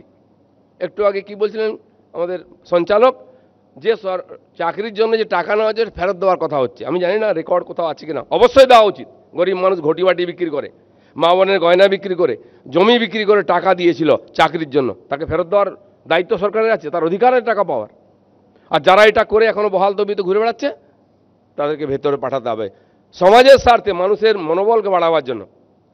বঙ্গারু লক্ষ্মণের কথা বললেন, আমাদের প্রেসিডেন্ট ছিলেন, 1 লাখ টাকা কারো কাছে নিয়েছিলেন। কোর্ট বলেছে অবৈধভাবে টাকা নিয়েছেন, আপনি 1 বছর জেলে যেতে হবে। উনি গেছিলেন, তার জন্য কুণালদা আমরা রাস্তায় নামিনি, চোরেদের বাঁচাবার জন্য রাস্তা জাম করেনি, আমাদের মুখ্যমন্ত্রীকে রাস্তায় হাঁটতে হয়নি। একজন চোর অফিসারকে বাঁচাবার জন্য ধর্ণা দিতে হয়েছে মুখ্যমন্ত্রীকে। এর চেয়ে কি লজ্জা আছে? ডুবে মরা উচিত বাংলার রাজনীতিকে এত নিচে নিয়ে যাওয়ার জন্য। এর চেয়ে কি খারাপ হতে পারে? আরে দিলীপ ঘোষ তো কিছুই বলেনি এখনো, কিছুই করেনি এখনো। সুযোগ এলে সব করে দেখাবো আমি।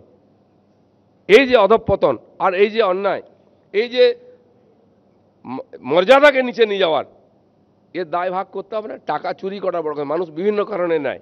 মায়ের চিকিৎসার জন্য অনেকে চুরি করে, কোর্টও তাকে ক্ষমা করে দেয়। কিন্তু বিনা কারণে গরিব মানুষের সর্বস্ব লুট করা, আর তারপরে সেটাকে বাধা দেওয়ার জন্য, সেটাকে আটকাবার জন্য মানুষকে ভয় দেখানো, কেস দেওয়া। সন্দেশখালির কথা আপনি ভুলে যাচ্ছেন। রাত্রেবেলা পিঠা বানাতে যাওয়া হতে হয় মহিলাদেরকে, আপনাদের নেতাদের খুশি করার জন্য পার্টি অফিসে। কেন রাত্রেবেলা পিঠা বানাতে হয়? কেন, কি বানান গিয়ে ওখানে? ওখানে 500 টাকা দিয়েছিলেন মহিলাদেরকে, আপনার নেতাদের সঙ্গে রাত্রেবেলা পার্টি অফিসে রাত কাটাতে হয়। এটা আমি বলছি, আমি যাইনি এখনো সন্দেশখালি। আর আজ পর্যন্ত এই শাহজাহানের বিরুদ্ধে যদি কেউ সভা করে থাকে সন্দেশখালিতে, দিলীপ ঘোষ করেছে 3 বছর আগে, আর কাউকে ঢুকতে দেয়নি, মন্ত্রীরা ঢুকতে পারেনি। আমি তার বুকে পা দিয়ে বলছি, কত বাপের ওটা দুধ খেয়েছো, মায়ের দুধ খেয়েছো, আমাকে দেখাও, এসো। আসতে পারেনি। এগুলো আমরা দেখেছি। তাকে আঁচলের তলায় লুকাচ্ছেন আপনারা, লজ্জা করে না? কত পাপ করবেন আর? এই পাপ সবাইকে নিয়ে ডুববে। সব কিছুর সীমা থাকে, চালাকি চাতুরি, টাকা পয়সা খরচা করে বাঁচা যায় কিছু দূর, শেষ রক্ষা হয় না। আমার মনে হয় সেই শেষের দিকে চলে এসছে। যতই চালাকি করুন, আপনি নির্বাচনী ভাষণ দিচ্ছেন, এখানে নির্বাচনের রেজাল্টও বলে দিচ্ছেন। আমি আপনাদের মনে করাতে চাই, গত 19 সালের নির্বাচনের রেজাল্ট আপনারা আগেই বলে দিয়েছিলেন, কিন্তু যখন ঘটলো রেজাল্ট, তখন বাড়িতে যেন মরাকান্না পড়ে গেল। টিএমসি ছেড়ে পালাবার প্রতিযোগিতা শুরু হয়ে গেল। বহু নেতা গ্রাম ছাড়া শহর ছাড়া হয়ে গেল। আমি আবার সেই ট্রেলারটা দেখতে পাচ্ছি, 4 জুনের পরে এর চেয়ে ভয়ঙ্কর দিন আসবে না তো? বহু লোককে জলে ডুবতে হয় না তো দুর্যোধনের মতো, বাঁচাবার জন্য হাত পা মাথা? বহু লোককে বাংলা ছেড়ে উড়িষ্যা, বিহার, ঝাড়খণ্ডে যেতে হবে না? হয়তো ফ্ল্যাটও কিনে রেখেছেন, এতগুলো এখানে 2-1টা তো ওদিকে থাকতেই পারে, টাটানগরে বা রাঁচিতে। সেই পরিস্থিতির জন্য সাবধান থাকুন। চুরিও করবেন, চোখও দেখাবেন, এটা সমাজ বেশি দিন মানবে না। আজ মমতা ব্যানার্জি বিধানসভাতেও বলেছেন 294 আসনে আমি আছি, জিতান। আজ মমতা ব্যানার্জি বলবেন না আমি 42টা আসনে লড়ছি, জিতান। আমার সন্দেহ আছে বহুনি হবে কিনা। সেই জন্য সেই দিনটা ভুলে যান। আজকে আপনারা এত পাপ করেছেন, মানুষ সুযোগ খুঁজছে একবার ভালো করে ধোয়ার জন্য। তাই বাংলায় ক্যান্ডিডেট পান না, বিহার থেকে গুজরাট যেতে হয়। আমি বলেছিলাম আরব সাগরটা পার হয়ে যান না, ও পাশে ভালো ভালো ইমরান খানের মতো ক্যান্ডিডেট ভালো পাবেন যে জিতে যাবে, বিশ্বকাপ জিতেছে। আরে কীর্তি আজাদ তো একজনকে নাকি জীবনে আউট করেছে, ম্যালকম মার্সানকে, সেও ছিল বোলার, ব্যাট করতে জানতো না, সেটা বলে বেড়াচ্ছে। ওখান থেকে তো ওয়ার্ল্ড কাপ জেতা লোক পাবেন, কারণ আপনারা গত বিধানসভা নির্বাচনে এনেছিলেন বাংলাদেশ থেকে নায়ক নায়িকা নিয়ে এসেছিলেন, নাচ গান করে ভোট দিয়ে দেবে। ভোটারও পান না, রোহিঙ্গা নিয়ে আসতে হয়, অনুপ্রবেশকারী নিয়ে আসতে হয়। এই তো দুর্দশা আপনাদের। বাংলার কথা বলে বাংলার লোকে বিশ্বাস করবেন না সময়, বাংলার লোককে ক্যান্ডিডেট করবেন না, বিহার থেকে গুজরাট থেকে আনবেন। গুজরাট থেকে আমার নেতা এলে সে বহিরাগত, আর ওনাদের নেতা এলে সে অনুগামী, সে সাথী। আমার লজ্জা করে, এই দুজন নেতা, আমার ডান দিকে একজন লড়ছে, আমার সামনে একজন লড়ছে, শত্রুঘ্ন সিনহা, এবং তারা বিজেপির পতাকায় প্রত্যেকে যতদিন লড়েছেন জিতেছেন। দুজনেই কংগ্রেসে গেছেন, দুজনে জামানত বাজেয়াপ্ত হয়েছে, দুজনে ঘুরে ফিরে খই ফেলতে ওই ভাঙাগুলো লাগে আবার ওখানেই এসছেন ঘুরে ফিরে। এটাই হয়। আমি ছোটবেলায় আমার বন্ধুরা হোমিওপ্যাথি ডাক্তারদের বলতাম, যার নেই কোনো গতি সে যায় হোমিওপ্যাথি। আয় তো যার কোনো গতি নেই সে টিএমসিতেই যায়। আমি বুঝতে পারছি, ওটাই দিয়েই শেষ যাত্রা শুরু, অন্তর্জলি ছাত্রা, তারা নিয়তি তাদেরকে এখানে নিয়ে এসছে। সেই জন্য পূর্ব মেদিনীপুরে কী হবে জানি না আমি, সারা পশ্চিমবাংলার কথা ভাবুন, ভবিষ্যৎবাণী খাটবে না। অনেক ভবিষ্যৎবাণী শুনেছি। গত 19 সালের ব্রিগেডে আপনারা সে সভা করেছিলেন, সমস্ত দেশের নেতাদের নিয়ে এসেছিলেন। তারা অবশ্য আজকাল কেউ কলকাতায় আসতে জানে, কারণ যারা এসে ফিরে গেছিল কেউ পার্লামেন্টে পৌঁছয়নি, অনেক পার্টি উঠে গেছে, তার অস্তিত্ব সংকটে। দিদিমণি হাত উঁচু করে বলেছিলেন, মোদি হটাও দেশ বাঁচাও। আমি তো সারা ভারতের কথা বলবো না, 300 পার হয়েছিল। এইখানেই আপনাদের 34 থেকে আমরা 22-এ নামিয়েছিলাম, 12টা সিট সোজাসুজি কেড়ে নিয়েছিলাম। এবার যদি ঠাকুর করে আরও 12টা নামে, আপনাদের কি হবে? কেউ পুছবে রাস্তায়? যাদের সাজা দিতে পারছে না কোর্ট, পাবলিক কিন্তু সাজা দিয়ে দেবে। সেটা খুব সাবধান, সাধু সাবধান, সময় খারাপ আসছে। দুর্নীতি করছেন, অন্যায় করছেন, মহিলাদের ইজ্জত নিয়ে টানাটানি করছেন। আর দিলীপ ঘোষ চোখে চোখ রেখে কথা বলছে, তখন মহিলা হয়ে গেলেন সবাই মিলে আপনারা। আরে কখনো তো পুরুষের মতো কাজ করুন, পুরুষের সামনে লড়ুন। দিলীপ ঘোষ বেটা ছেলের মতো বলে অন্যের আঁচলের তলায় লুকিয়ে রাজনীতি করে না, আর আগেও করবে এটা। এইভাবে করে এসছে, বাংলার মানুষ সাপোর্ট করেছে আমাকে, সেই জন্য আমি ইলেকশন করি আর জিতি। বাংলার মানুষ জানে। আজকে আমি বর্ধমানে টাউন হলে মর্নিং ওয়াক করতে গেছিলাম, বহু মহিলারা এলেন, গল্প হচ্ছিল। আমি বললাম, দিদি আমি কি মহিলা বিরোধী? বলছে কোন আহম্মকে বলেছে? বললাম মহিলা। বলছে আপনি এসছেন এখানে, আমরা আপনাদের সঙ্গে আছি। কোন মহিলার জন্য আপনারা লড়ছেন? সে মহিলাদের কোন মর্যাদা রেখেছেন? সে মহিলা হিসাবে কি উদাহরণ প্রতিষ্ঠা করেছেন? তার ব্যবহার, কথাবার্তা, রাজনীতি জীবনের প্রথম থেকে। আমরা কি এরকম মহিলা আমাদের বাড়িতে চাই? আর যে মহিলাদের আপনারা ব্যবহার করছেন সব কাজের জন্য, তাদের জিজ্ঞেস করুন, সেই ভূমিজ মহিলারা যারা সন্দেশখালীতে লড়াই করছেন, প্রতিবাদ করছেন, তাদের জিজ্ঞেস করুন। আর তার যে প্রতিনিধি হিসাবে ওখানে ভোটে দাঁড়িয়েছে আমাদের, তাকে বদনাম করার জন্য পোস্টার দিয়েছিলেন হাতে কিছু মহিলাকে। আজ তারাই বলছে না আমরা ওই ক্যান্ডিডেটের সঙ্গে আছি, সে আমাদের লড়াই করেছে। চালাকির একটা সীমা থাকে। চালাকি করতে করতে কেজরিওয়াল ভেতরে চলে গেছে, লালু প্রসাদ জীবনটা কাটিয়ে দিল, আরও অনেকে উদাহরণ আছে। সেই জন্য দুর্নীতিতে যারা ডুবেছেন, আজকে কোর্টকে সিবিআইয়ের বিরুদ্ধে আপনারা মিছিল করছেন। চিদম্বরমকে কেস জেলে পাঠিয়েছে, কোর্ট পাঠিয়েছে। আমি লাইন দিয়ে বলবো, মধু কোড়া আমরা পাঠিয়েছি। লালু প্রসাদের কেস কে চলছে, বসে আছেন একজন আমাদের জ্যেষ্ঠ শ্রেষ্ঠ, তিনি লড়েছিলেন। লালু প্রসাদকে পাঠায়, এখন বলতো বিজেপি পাঠিয়েছে, বলছে সিবিআই পাঠিয়েছে। তার মতো একজন হিম্মতদার লোক ছিল, তিনি ঢুকিয়েছিলেন। তিনি এখনও আমাদের সামনে আছেন, উদাহরণ হিসাবে আছেন। দুর্নীতি বিরুদ্ধে লড়াই হিম্মত করেছেন। আজকাল তো অনেকের হাত কাঁপে যে এর নেতার বাড়ি যাবো কিনা, ওর বাড়িতে নেতা ঢুকবো কিনা। তো সেই জন্য যে লড়াই চলছে, আমি পাবলিককে বলবো, এই রাজনীতিক চচ্চড়িতে পড়বেন না। আপনার সমাজ, আপনার ভবিষ্যৎ, আপনার ছেলেমেয়ের ভবিষ্যৎ, বাংলার ভবিষ্যৎকে সুরক্ষিত করার জন্য রাজনীতির বাইরে ভাবুন। সমাজ সচেতন আর যদি জাগ্রত থাকে, এই রাজনীতি দুদিনে উড়ে যাবে। শেষ পর্যন্ত জনতা থাকবে আর সময় থাকবে। রাজনীতি রোজ পাল্টাবে, জামা পাল্টাবে, তাতে ভরসা করে লাভ নেই। আমি রাজনীতিতে আছি, তাই কথা বলতে হবে যে আমি অনেক কিছু দেখছি, শুনছি। সমাজকে জাগ্রত হতে হবে। সময় এসেছে, এই সময় হ্যাঁ আর সেই সময় হ্যাঁ। দিন বুঝিয়ে যে কে ঠিক কে ভুল। আবার যদি ভুল সন্দেশ দেন, আবার ভুগতে হবে। সন্দেশখালী পাড়ায় পাড়ায় হবে। ধন্যবাদ। ধন্যবাদ দিলীপ দা।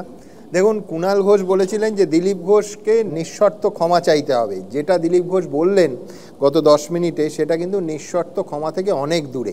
মোটামুটি শোকজের উত্তর যা হবে মনে হচ্ছে, সেটা শুধু তৃণমূলের জন্য নয়। তার কারণ দিলীপ ঘোষ শুরুতেই বললেন পার্টির সামনে বলছি। তার মানে এই উত্তর কি একই সঙ্গে তৃণমূলের পাশাপাশি তার পার্টির একাংশকেও দিলেন দিলীপ ঘোষ? জানি না আমরা। বললেন পরোয়া করি না, দম থাকলে আটকাক। পাশাপাশি মধু কোড়ার কথা শেষে বললেন, বোধহয় না বললেই পারতেন দিলীপ দা, মধু কোড়ার স্ত্রী গীতা কোড়া 1 সপ্তাহের মধ্যে বিজেপিতে জয়েন করেছেন। তবে হ্যাঁ, হোমিওপ্যাথি অ্যাসোসিয়েশন এরপর চিঠি দেবে কিনা আমরা জানি না। ঠিক যেমন জানি না যে মহিলা পুরুষের শক্তি সাম্য নিয়ে দিলীপদার যে বক্তব্য, সেটার সঙ্গেও আমি একমত নই। দেখুন, দিলীপদা জানেন যে রাজনীতির ভাষা আর প্রকাশভঙ্গি নিয়ে আমাদের সমালোচনা দিলীপ ঘোষ সহ সমস্ত নেতা, সমস্ত রাজনৈতিক দলের ক্ষেত্রে সমানভাবে প্রযোজ্য। অন্যদিকে দেখুন, বিরোধীরা বলছে কেন্দ্রীয় এজেন্সির ওপর ভরসাই রাখা যায় না। দিলীপদা আজ অবশ্য বলছেন যে ইডি সিবিআই কোটি কোটি টাকা বের করে নিয়ে আসছে, কিন্তু সেই একই প্রশ্ন এর আগে স্বয়ং দিলীপ ঘোষই তো তুলেছেন। একেবারে কেন্দ্রীয় সরকারি মঞ্চে দাঁড়িয়ে 2022 সালের 21শে আগস্ট দিলীপ ঘোষ বলেছিলেন যে আদালতের নির্দেশে সিবিআই তদন্ত হলেও কোনো কাজের কাজ হচ্ছে না। গত কয়েক বছর ধরে বাংলায় সিবিআইয়ের সঙ্গে সেটিং চলছে। সিবিআইয়ের কোনো আধিকারিক কোটি কোটি টাকার বিনিময়ে বিক্রি হয়ে গেছেন। দিলীপ দাই আবার কার্যত সিপিএম বা কংগ্রেসের অভিযোগকে মান্যতা দিয়ে বলেছিলেন সিবিআইয়ের একটা অংশের সঙ্গে তৃণমূল নেতাদের সেটিং হয়ে গেছিল বুঝতে পেরেই ইডিকে পাঠিয়েছে কেন্দ্রীয় অর্থমন্ত্রক। সুতরাং কারুর মনে যদি প্রশ্ন ওঠে যে ইডি 9 বার সমন এড়ালে দিল্লির মুখ্যমন্ত্রীকেও গ্রেফতার করে, কিন্তু 12 বার সমন এড়ালেও তৃণমূলের মন্ত্রী মলয় ঘটক কেন ছাড় পেয়ে যান, তার পেছনে সেটিং আছে কিনা তাকে কি দোষ দেয়া যায়? আবার কারো মনে যদি এই প্রশ্ন ওঠে যে সন্দেশখালিতে নিজেদের অফিসারদের মাথা ফাটার পর দ্বিতীয়বার রেডে যেতে কেন 19 দিন সময় লাগলো ইডির, এর পেছনে সেটিং আছে কিনা তাকেও কি দোষ দেয়া যায়? তবে দিলীপ দাকে ধন্যবাদ দিতেই হবে, তার কারণ এই জরুরি প্রশ্নগুলো বহুদিন আগে তিনি প্রকাশ্যে তুলে ধরেছিলেন। যাই হোক, আমার পরের বক্তা শ্রীরামপুরের সিপিএম প্রার্থী দীপশিতা ধর। এখানে উপস্থিত আমার আগে যারা বক্তব্য রেখেছেন, আমার বড়রা এবং যারা আমাদের কথা শুনতে পাচ্ছেন, প্রত্যেকে আমাদের তরফ থেকে অভিনন্দন, শুভেচ্ছা। আমি বোধহয় প্যানেলের একমাত্র মহিলা, তাই দিলীপবাবু অনেকগুলো যখন কথা বলেছেন আমি ঠিক বুঝতে পারিনি আমার এক্সপ্রেশন কি হওয়া উচিত। আমার রাগা উচিত, আমার হাসা উচিত, আমার লজ্জা পাওয়া উচিত যে আমরা এমন একটা ব্যবস্থায় বাস করছি যেখানে 2024 সালে দাঁড়িয়েও আপনি পুরুষের মতো কথা বলুন, আপনি মহিলা হতে যাচ্ছেন কেন? যেখানে এটা মনে করা হয় আপনি যদি মহিলা তাহলে আপনি বাকিদের চেয়ে একটুখানি কমজোর, আপনি একটু দুর্বল।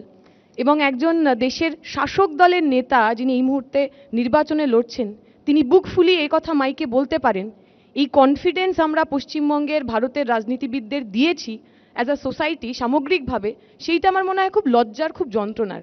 একজন মহিলা হিসাবে, একজন রাজনৈতিক কর্মী হিসাবে আমি এটা মনে করে দিতে চাই সবাইকে যারা আমাদের কথা শুনতে পাচ্ছেন, এই যে খুব ক্যাজুয়াল সেক্সিজম যাকে বলা হয়, হাতে চুড়ি পরে বসে আছো নাকি, অ্যাজ ইফ যে মানুষ হাতে চুড়ি পরেন সেই মানুষ ঠিক শক্তিশালী নন। অথচ এই ভারতের মহিলারাই তো দেখিয়েছেন, সে রানী লক্ষ্মীবাই হতে পারে, সাবিত্রীবাই ফুলে হতে পারে, বেগম শাখাওয়াত হতে পারে, যারা দেখিয়েছেন হাতে চুড়ি পরা, কপালে টিপ পরা, ঘোমটা দেওয়া, এগুলোর মধ্যে দিয়ে আসলে শক্তিশালী অথবা শক্তিহীনতা বিচার হয় না। শক্তিহীনতা বিচার হয় যখন আমি আমার পুরুষত্বের দর্প মাইকে দাঁড়িয়ে বলি, যখন আমি একজন মানুষ হয়ে আর একজন মানুষকে আমার চেয়ে নিচু চোখে দেখি। এখন এইটা বলে শুরু করব আজকে আমাদের যা বিষয় ছিল। বিষয় থেকে আমরা অনেকটাই দূরে সরে গেছি এবং অনেকগুলো প্রশ্ন উঠেছে, অনেকগুলো প্রশ্নের উত্তর দেওয়ার জন্য আমার ইচ্ছা করছে, কিন্তু আমি সেসবে যাব না। আমি আস্তে আস্তে একটা গল্প আমার মনে পড়ছিল এই যবে থেকে আমাকে ওই টপিকটা আমি শুনতে পেয়েছি। আমি যখন ছোট ছিলাম আমি খুব ক্লাসে দুষ্টুমি করতাম। ADHD বলে একটি নির্দিষ্ট রোগ হয়, attention deficit hyper activity disorder. আমার ADHD ছিল ছোটবেলা থেকে, খুব ছটফটে দুষ্টু। তো আমার ক্লাসে একটি মনিটর ছিল, মনিটরটি লম্বা চওড়া, বেশ গোলগাল, একটু ধমক চমক দেয়, হাইট একটু বড় বলে বাকিদের ওপর একটু কর্তৃত্বও ফলায়। তো যা হয়, আমি ক্লাসের মধ্যে খুব বকবক করছি, সে প্রতিবার ওই বোর্ডে বড় বড় করে আমার নাম লিখে দিচ্ছে। তাতেও আমি যখন কথা শুনছি না, তাতে আমার নামের পাশে 1, 2, 3টে স্টার লাগিয়ে দিচ্ছে। আমি একটু দুঃখ পাচ্ছি, একটু ভয় পাচ্ছি, দিদিমণিরা আবার বকাবকি করবেন, মায়ের কাছে রিপোর্ট যাবে। এমনই একটি দিনে টিফিন বেলায় আমি আমার টিফিন খুলেছি, সেদিনকে সৌভাগ্যবশত মা ম্যাগি ট্যাগি বানিয়ে দিয়েছে, বেশ ডিম টিম দিয়ে ভালো, তার গন্ধ বেরিয়েছে। এখন এই লম্বা চওড়া আমার মনিটরটি আমার পাশে এসে বসেছেন, এসে জিজ্ঞেস করছে, কিরে দীপশিতা কি খাচ্ছিস? আমি বললাম এই যে ম্যাগি। একটু আমি তার সঙ্গে ভালো করে কথা বলছি না, আমার রাগ হচ্ছে মনে মনে, তুই একদিকে আমার নাম লিখবি আবার জিজ্ঞেস করবি তুই কি খাচ্ছিস? আমাকে বললে একটু দে না। আলাম তুই তো রোজ আমার নাম লিখিস বোর্ডে, বেশি বেশি করে নাম লিখিস, নামের পাশে 3টে স্টার দিস, তাহলে আমি তোকে দেবো কেন? বলছে তুই আমাকে এখন ম্যাগি দে, বিশ্বাস কর আমি তোকে প্রমিস করছি, পিঙ্কি প্রমিস, আমি কখনো আর তোর নাম ওই মনিটর হয়ে আমার ব্ল্যাকবোর্ডে লিখবো না। আমি বললাম ডিলটা মন্দ না, একটু ম্যাগি দিলাম, একটু আমার পেটটা কম ভরলো, কিন্তু দেখলাম ব্যাপারটা সেট হয়ে গেল। তারপরে আমি হাসছি, দৌড়াচ্ছি, এর সাথে ঝগড়া করছি, ওর সাথে ঝগড়া করছি, এর পেন নিয়ে নিচ্ছি, ক্লাসের মধ্যে হি হি করে হেসে উঠছি, কোনো কিছুতেই আমার নাম উঠছে না। মজার ব্যাপার, ভালোই সেটিংটা চলছে। দুদিন পর আমি এসছি আবার স্কুলে, সেদিন আমার মনটা একটু খারাপ, সেদিন আর ঠিক বাড়িতে একটুখানি গন্ডগোল টন্ডগোল হয়েছে, মার কাছে বকা খেয়েছি। সেদিন আর আগের দিনের মতো দুরন্ত পানা করছি না, সেদিন আর বেশি কথা বলছি না, চুপচাপ বসে আছি। আমি দেখছি সেদিনকেও হঠাৎ করে ওই যে মেয়েটি, সেই মেয়েটি আমার নাম লিখেছে। আমি অবাক হয়ে গেলাম যে কি ব্যাপার, আমি তো কিছুই করছি না, তুই আমার নাম লিখেছিস কেন? বললো তুই আজকে টিফিনে কি এনেছিস? আনলাম ওই যে মা বোধহয় লুচি আলুর দম বানিয়ে দিয়েছে। বললো তোর যদি আমি নাম এই ব্ল্যাকবোর্ডে না লিখি তাহলে তো তুই টিফিন বেলা আমাকে লুচি আলুর দমটা দিবি না, তাই যদি তুই আমার লুচি আলুর দম দিবি যে কোনো দিন প্রতিদিন এই সেটিংয়ে এই ডিলে আমার সাথে আসিস, তাহলে তোর নাম কোনোদিনও উঠবে না। আর যদি তুই আমাকে বলিস যে তোর টিফিন প্রতিদিন আমার সঙ্গে ভাগ করে খাবি না, তাহলে তুই কথা বলিস আর না বলিস তোর নাম আমি ব্ল্যাকবোর্ডে লিখবো, তুই কথা বলিস আর না বলিস তোর নামের পাশে আমি 3টে স্টার দেব। এই ভারতবর্ষে ইডি সিবিআইকে যেভাবে আমার কেন্দ্রের সরকার ব্যবহার করছে সেটা একটু এইরকম। আপনি চুরি ডাকাতি করবেন, আপনি লোকের পকেট কাটবেন, আপনার বাড়িতে ইডি পাঠানো হবে, সিবিআই পাঠানো হবে, আপনি ইলেকটোরাল বন্ড থেকে 60 কোটি টাকা নেবেন, সেটা বিজেপির ওই যে তার যে ইলেকটোরাল যে ফান্ড, সেই ফান্ডে জমা দেবেন, সঙ্গে সঙ্গে আপনার নাম কাটা হয়ে যাবে, সঙ্গে সঙ্গে আপনি সাধু পুরুষ। আপনি যদি সেটা না করেন, আপনি যদি বিজেপি আপনাকে যেভাবে ব্যবহার করতে চায় তার সঙ্গে সহমত না হন, তাহলে আপনাকে জেলে পাঠানো হবে। যদি বোঝা যায় যে আপনাকে একটু গরম টরম দেখিয়ে 2-3 বার বাড়িতে ইডিসিবি পাঠিয়ে ওই তাপস বাবুর মতো আপনি বিজেপিতে জয়েন করছেন না, তবে আপনাকে অরবিন্দ কেজরিওয়ালের মতো জেলে ঢোকানো হবে। যদি আপনার মনে হয় যে এর মধ্যে মলয় ঘটক হওয়ার চান্স বেশি, তাহলে আপনি মলয় ঘটক হয়ে আশপাশে ঘুরে বেড়াবেন আর অরবিন্দ কেজরিওয়াল ঘরের ভিতর যাবে। আমরা বলছি, আমরা যারা বামপন্থী রাজনীতি করি, কুণালবাবু অনেকগুলো কথা বলেছেন, 34 বছর এই হয়েছিল সেই হয়েছিল, উনি একটা খুব সেন্সিটিভ কথা বলে গেলেন। উনি বললেন আমাদের সময় যারা নাকি পার্টি হোল টাইমার হতেন, প্রত্যেকের বাড়িতে একজনকে চাকরি দেওয়ার ব্যবস্থা ছিল। আমার বাড়িতে 2জন পার্টি হোল টাইমার আছে, আমার বড়দাদু এবং ছোটদাদু। আমার দাদু এমএলএ ছিলেন 15 বছরের। আমি শুনেছি দুজনেই শিক্ষকতা করতেন এবং ভিআরএস নিয়ে পার্টি হোল টাইমার হয়েছিলেন। আমি শুনিনি আমার পরিবারের তাদের প্রজন্মের কাউকে একটাও কোথাও তারা সরকারি চাকরি পেয়েছেন, আমি শুনিনি। উনি তো বলে গেলেন অনেকগুলো কথা। যারা পার্টি হোল টাইমার হন 28 বছর বয়সে, 27 বছর বয়সে, 25 বছর বয়সে, একটা খুব সুন্দর লাক্সারি জীবন ছেড়ে যারা প্রফেশনাল রেভলিউশনারি হন, তাদের ইন্টেন্টকে কোয়েশ্চেন করার মতো মোরালিটি বোধহয় প্রিজন ভ্যান বাজানো কুণালবাবুর নেই। ব্যক্তিগত আক্রমণ ভাববেন না, আমি সামনে যা দেখেছি, আমার ছোট মুখ ছোট মাথা, তা দেখেই বলছি। যদি আমাদের মধ্যে এই 34 বছরে কোথাও কোনো গন্ডগোল হয়ে থাকে, মমতা ব্যানার্জি তো বলেছিলেন, মাইকে দাঁড়িয়ে বলেছিলেন, আমরা যদি সরকারে আসি কোমরে দড়ি বেঁধে আপনাদের জেলের মধ্যে নিয়ে যাব, বলেছিলেন না? এতগুলো দিন তো হয়ে গেল, একজনকে আপনি জেলের মধ্যে নিয়ে যেতে পারলেন না কেন? বরং আমাদের সময় যাদের বিরুদ্ধে দুর্নীতির অভিযোগ ছিল তারা এখন তৃণমূলের ওই তাদের যে মন্ত্রিসভা, সেই মন্ত্রিসভা আলো করে বসে আছে। আপনি যদি বলেছিলেন যে আমাদের সময় যা যা দুর্নীতি হয়েছে তার জন্য আপনি কমিশন করবেন, কতগুলো কমিশন তৈরি করেছিলেন। রুদ্রনীল বাবু এখন উনি বিজেপিতে আছে, আগে তখন তৃণমূলে ছিলেন, করেছিলেন না মরিচঝাপি নিয়ে কমিশন, সাইবারি নিয়ে কমিশন, বিজন সেতু নিয়ে কমিশন? সেই কমিশনগুলোর জবাব কই? কি হলো এতগুলো বছর ধরে? ওই কমিশনে যাদেরকে আপনি 1 লাখ টাকা 1.5 লাখ টাকা প্রতি মাসে দিয়ে রাখলেন, আমার মানুষের, সাধারণ মানুষের ট্যাক্সের টাকা যাদের পকেটে ঢোকালেন, তারা এতগুলো বছর ধরে কি করলো? নিয়ে আসতে পারলো না কেন? আপনি বলছেন চাঁদের গায়ে কলঙ্ক থাকে, আমরা বলছি তৃণমূলের পুরোটাই কলঙ্ক, চাঁদ জোছনা কিছুই তো আমরা দেখতে পাচ্ছি না। আমরা মনে করি, আমরা বামপন্থীরা মনে করি, আজকের দিনে দাঁড়িয়ে যখন ইডি সিবিআই এর মতো এইরকম গুরুত্বপূর্ণ ব্যবস্থাগুলোকে বিজেপির দল, শাসক দল, তারা তাদের মতো করে ব্যবহার করার চেষ্টা করে, সেখানে দাঁড়িয়ে তৃণমূল যখন বাকি সবার সঙ্গে, সমস্ত বিরোধীদের সঙ্গে এক জায়গায় দাঁড়িয়ে এক লাইনে দাঁড়িয়ে থাকার চেষ্টা করেন, আমরা তো প্রশ্ন তুলবো, সেটিংয়ের প্রশ্ন তুলবো তো, আমরা প্রশ্ন তুলবো তো। এই যাদের যাদের বিজেপির যে নেতারা, মুকুটমণি বিজেপির এমএলএ ছিলেন তো, আপনি যাদের বিরুদ্ধে লড়াই করছেন, যে রাজনৈতিক দলের বিরুদ্ধে লড়াই করছেন, যাদের বলছেন যারা অটোক্রেটিক, যারা এই দেশের সমস্ত ব্যবস্থাগুলোকে তাদের মতো করে ব্যবহার করার চেষ্টা করছেন, যারা সাম্প্রদায়িক, সেই মুকুটমণিকে আপনি আপনার পার্টিতে নিলেন কেন? বলতে পারতেন তো আমি নেব না। আপনারা তো বলছেন আপনারা মা মাটি মানুষের সঙ্গে রয়েছেন, উন্নয়ন করেছেন, সাধারণ মানুষ আপনার সঙ্গে রয়েছে, তাহলে ওদের নিচ্ছেন কেন? এই একই প্রশ্ন বিজেপির ক্ষেত্রেও খাটে। এখানে দিলীপ বাবু বিশাল লম্বা একটা ভাষণ দিলেন, তিনি ক্ষমতা এলেন, কাকে কাকে কি কি করবেন, কোথায় কোথায় ঢোকাবেন। 10 মিনিটের বেশি আপনি বলতে পারবেন না। গণতান্ত্রিক ব্যবস্থা এখনো তো মানে এবিপি আনন্দে অটোক্রেসি তৈরি হয়নি যে আপনার যত ইচ্ছা আপনি ততটা বলবেন। 10 মিনিট সবার সময়, সবাইকে 10 মিনিটই বলতে হবে। এখন যে কথা আমি বলছিলাম, উনি বললেন ওনারা যদি সরকারে আসেন, ওনারা যদি আবার ফিরে আসেন, বহু লোককে জেলে ঢোকাবেন। আমার ভয় হচ্ছে যাদের যাদের জেলে ঢোকানোর কথা উনি বলছেন, প্রত্যেককে না বিজেপিতে ঢুকিয়ে নেন। শুভেন্দু অধিকারী, তার বিরুদ্ধেও তো অভিযোগ ছিল, তাকে জেলে ঢুকিয়ে আপনার পার্টিতে ঢুকালেন কেন? তাপস বাবু, তার বাড়িতেও তো আপনি ওই ইডি পাঠিয়েছিলেন, তাকে জেলে না ঢুকিয়ে বিজেপিতে ঢোকালেন কেন? তারপরে তাকে এমপির টিকিট দিলেন কেন? আপনি বলছেন যে আপনারা যদি সরকারে আসেন আপনারা এই করবেন সেই করবেন। আপনারা বলছেন তৃণমূলে যারা যাচ্ছেন তারা নাকি অন্ত্যেষ্টি যাত্রার দিকে যাচ্ছেন। আমি তো বলবো অর্জুন সিংকে একটা মৃত্যুঞ্জয় পুরস্কার দেওয়া উচিত। অর্জুন সিং তৃণমূলে গিয়ে মৃত্যুপথে গিয়ে আবার সঞ্জীবনী সুধা নিয়ে বিজেপিতে চলে এসছে। বিজেপির দিলীপ ঘোষ অর্জুন বাবুকে আটকাতে পারেনি। মৃত্যু পথযাত্রী, তৃণমূল পথযাত্রী অর্জুন বাবু যখন ফিরে আসতে চাইলেন, তাকে আটকানোর মতো ধক, তাকে আটকানোর মতো জোর, তাকে আটকানোর মতো কলিজা দিলীপ বাবুর ছিল না। সুতরাং যে কথা বলে আমি শেষ করব, আসলে আমার সামনে দাঁড়িয়ে তৃণমূল বিজেপি দুই দলই যখন একে অপর দিকে আঙুল তোলে, আর যখন দুই দলই একে অপরের সমস্ত ধরনের প্রবলেমেটিক মানুষগুলোকে একে অপরের কাছে নিয়ে নিতে এতটুকু পিছপা হন না, আমি জানি না তাদের কম্পালশন কি। দিলীপ বাবু বলছিলেন যে অনেক মানুষ, যে মানুষের বাড়িতে মা অসুস্থ থাকে সেই মানুষকে হাত পেতে চুরি করতে হয়। আমি জানতে চাইবো শুভেন্দু অধিকারী বা শঙ্কুদেব পান্ডার কি এমন মজবুরি ছিল যে ওই নারদা স্ট্রিং স্ক্যামে হাত পেতে ওনাকে টাকা নিতে হয়েছিল।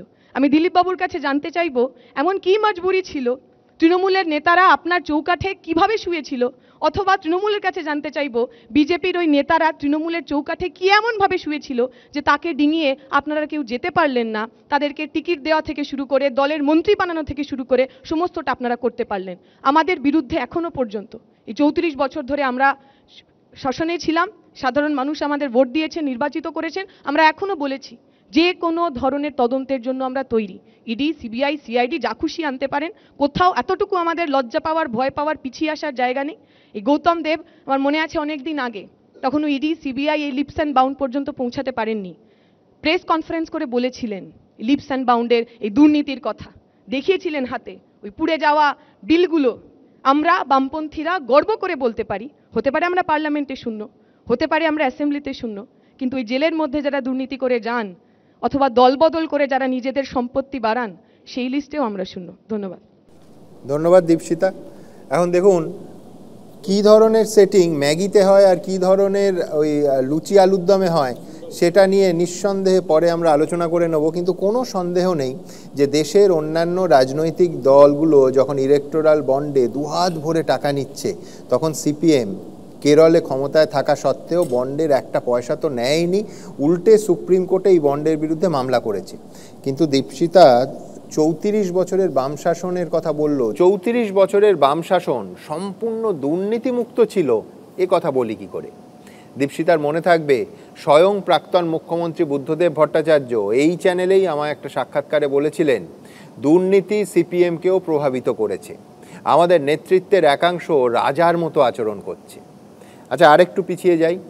পার্টি ক্ষমতায় আসার 21 বছর পর পার্টি দলিলে লিখতে হয়েছিল ঠিকাদার, প্রমোটার, ভেরির মালিক ও অসামাজিক ব্যক্তিরা যাতে পার্টির চারপাশে ভিড় না করতে পারে এবং কোনো দায়িত্বশীল পার্টি কর্মী যাতে সহজে প্রশ্রয় না দেয় এদের, সে বিষয়ে অতিরিক্ত সতর্কতা নিতে হবে।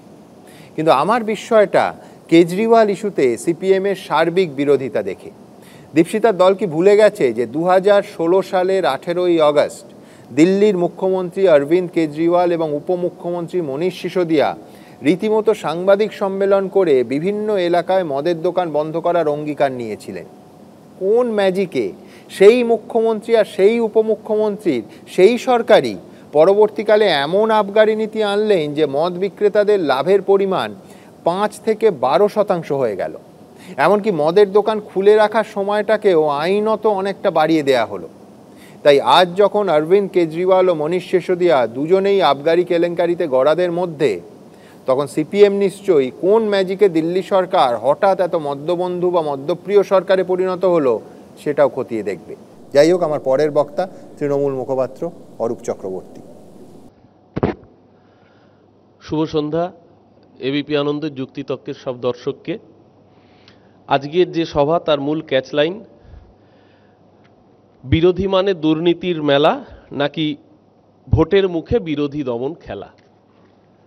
আমি এই সাবজেক্টে ঢোকার আগে আমি যেহেতু আমার পূর্বে তিনজন বক্তা বলেছেন, কুণালদা বলেছেন, দিলীপদা বলেছেন, দীপশিতা বলেছেন, আমি সৌম্যর কথা বাদ দিয়ে বলছি, তিনজনে একটা জায়গায় কোথাও একটা কমন পয়েন্ট ছিল, সেটা হচ্ছে দিলীপ ঘোষ সাম্প্রতিক সময়ে রাজ্যের মুখ্যমন্ত্রী শুধু নন, দেশের একমাত্র মহিলা মুখ্যমন্ত্রীর সম্পর্কে যে কুরুচিকর মন্তব্য করেছেন সেই মন্তব্যের জন্য তিনি নিঃশর্ত ক্ষমা প্রার্থনা করবেন কিনা। দিলীপবাবু রাজনীতি করেন, তিনি রাজনৈতিকভাবে ঘোলা জলটা ঘুলিয়ে দিয়ে তিনি ক্ষমা প্রার্থনা এখানে নিঃশর্তভাবে করলেন তো নাই, উল্টে তার বক্তব্যের মাধ্যমে মহিলাদের প্রতি এমন শব্দবন্ধ প্রয়োগ করলেন যেটা সামগ্রিকভাবে নারী জাতিকে অপমান করল। মানে পুরুষ সুলভ হতে হবে, নারী মানে দুর্বল। আমি দীপশিতার বক্তব্য শুনছিলাম, দীপশিতা ও থিওরিটিক্যালি, ও যেহেতু এই বিষয়টা নিয়েই গবেষণা করছে, ও থিওরিটিক্যালি অনেকগুলো কথা বলেছে, যদিও আমার মনে হয়েছে দিলীপদার কাছে ওটা হিব্রু ভাষা, কারণ জেন্ডার সেন্সিটাইজেশন বা স্টিরিওটাইপ ব্রেকিং কোনোটাই দিলীপদার পক্ষে এই মুহূর্তে অনুধাবন করা সম্ভব নয়। আমি তাই দিলীপদার ভাষাতেই বলি, দিলীপদা আপনি তো ম্যানলি একটা ব্যাপার, বেশ পুরুষ, যদিও আপনি আবার নিজের স্টিরিওটাইপ ব্রেক করে আজকে গোলাপি পাঞ্জাবি পরেছেন, আমি সেই প্রসঙ্গে যাচ্ছি না, আমি আসছি। আপনি তো দেখুন, আমাদের ভগবান রাম, আমরা হিন্দু যারা ধর্মে বিশ্বাস করি, আমার বাড়ির ঠাকুর ঘরে ভগবান রামের ছবি থাকে, সেখানে আমরা মালা দিই, পুজো করি।